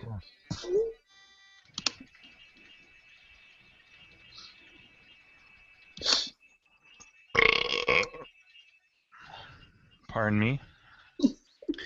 While I kill some potatoes. That's right. I don't know if you're actually killing potatoes. You because are a potato. You are the potato, but I'm not convinced that the others are potatoes. Tomorrow night I get to go pick up I'm buying a hand truck so I can move more of Nice. these. It took me 10 years to buy one. What the Yeah, hell the is happening? refrigerator type. I do things big. You either you're in or you're out. Sometimes you just Yeah. gotta Are you getting the stair crawler type, or what do you get? That's what I get. Oh, Jesus, I Well, wish. do it. It'll pay Although off. I don't need it because everything. Well, You so might down the road. I know, right? Because I've looked at my house. This is bad. Because I've looked at my house and I'm like, okay, if I expand too much more, then where am I going to put things? Because my downstairs is you see my dining room. I'm in my living room. There's a kitchen over there, and then you just kind of walk in, and everything else is upstairs this way. Where all the bedrooms are. So I'm like, if I were to expand, I would have to I could turn my spare room into a pinball room or something like that. What would I? But because those aren't as heavy and they're easier to move upstairs than these fucking upright cabinets. But I'm not there yet. Yeah. But Well, so and remember too, it's not just moving games around in your house, but out of other people's houses. Other people's houses. Right, Yeah. That's what I'm exactly. saying. Yeah. That's always the worst spot. Yeah. That is, and that's kind of the preparation for anyway. And a lot of people don't have any shit like that either, and they expect you to have it. Yeah. Right. Where's That's your team? yeah. Where- That's why I'm where'd you picking get it it? up. Where'd Because you get it at? Like at Harbor Freight or something? I'm sorry, what?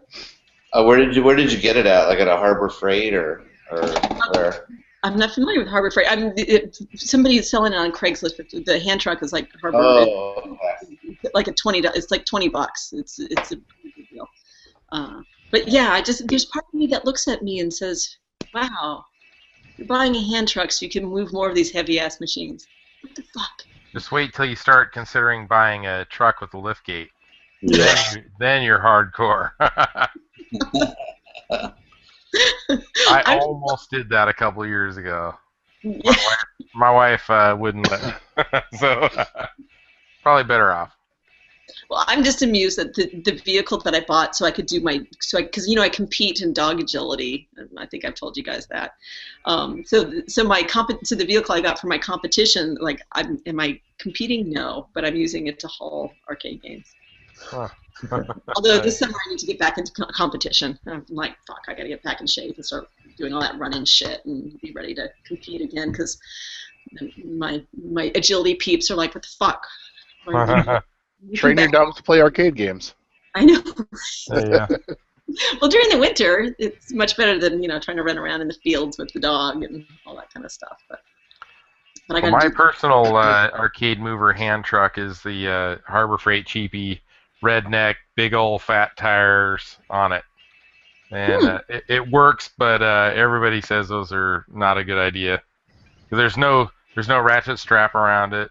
And the tires are big and poofy. You air them up, and which works great for like rough surfaces if you're going across the lawn or gravel or whatever.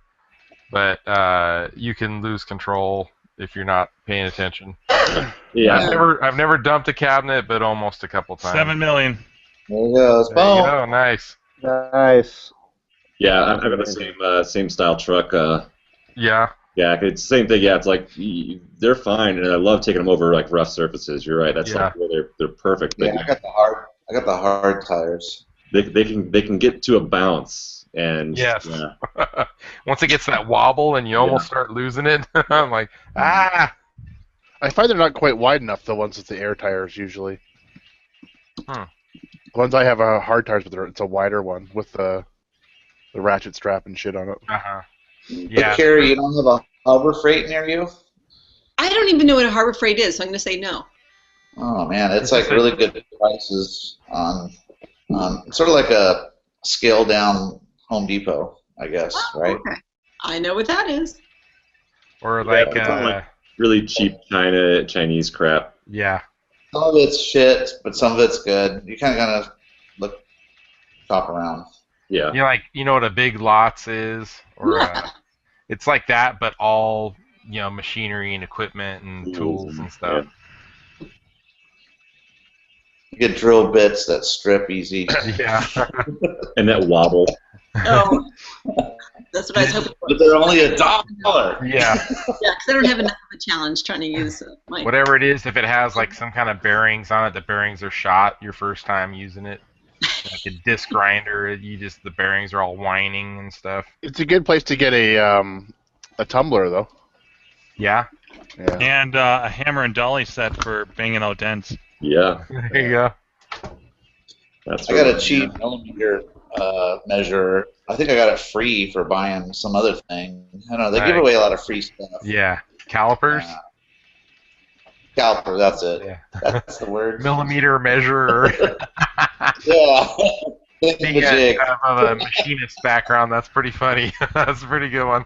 I'll have to use that. Thanks. Yep. Usually what everybody messes up is they'll call them a micrometer. They're calipers, but they call them micrometers. Totally different. Or the other way around, yeah. All right, so it was 7.5 million almost. Yeah. Ooh, this is gonna be tough. How many lives you got now? 1 or 2? That was it. Oh. Oh, Bill, that was a very impressive score. Yeah. Fuck. The best Oh, one well. yet, right? Yeah. Oh, yeah. My best before this was 4.8. So this is 7 point, almost 5. Yeah.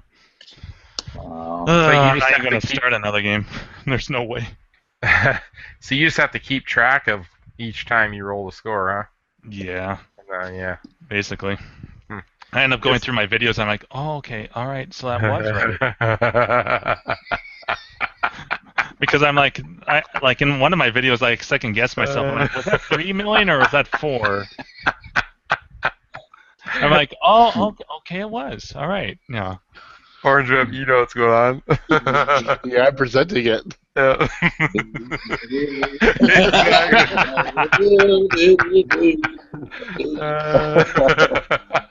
Hey, what was the score? 7.4. 7.47 mil. All right, That's what I was Jimbo, thinking for. I got it. That's Jimbo, amazing. there's a new compilation I need to do. That's the Steve nodding off compilation. Yeah, we got about 5 of those, I think. Yeah.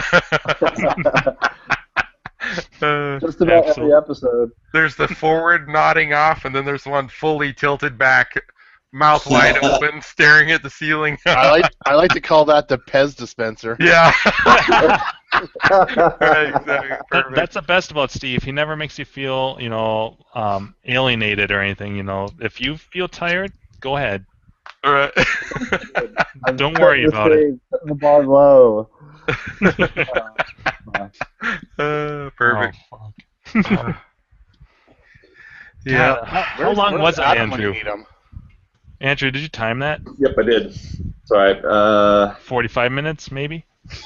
So it's right now it's at 43, so that's a little bit too long. So it's probably 40. 42. 42? That's a long game. That was a That's long. your highest score ever? Yeah. Oh, easy. Oh, It was nice. before that. It was 4.8 million, so 7.4, almost 7.5. So do we need to all be standing around you at a live event I and think just so. chatting with each other and shit while you're doing this? Right. I know. I need people to have a conversation behind me. It helps. Yeah. And we'll just have a big pad of paper and we'll write shit to each other like we're chatting. Oh yeah. Yeah. Perfect. Well, guys, it's 3 a.m. and I got 3 hours of sleep before I have to or 2 hours of sleep before I have to go to work. So All right, I hear plus I you. gotta bring all this shit all the way back up the 2 flights of stairs. Oh boy. Yeah, I need to call it a night too, guys. Boo earns. Yep. I think I will too. I gotta go to work. Yeah, me too. Everybody's leaving us now. Yep. Sorry. Have a We, good night, guys. then let's just say goodnight to everybody. All right, guys. It was fun. Cool. Yeah. All right. Next It was time. good. Yeah. Thanks for joining. See you Make next sure you time. subscribe and watch out for a podcast soon. This stuff's all going to be on a podcast soon. Oh boy. All righty. Okay, guys. All right. Good night, everybody. Bye. Bye.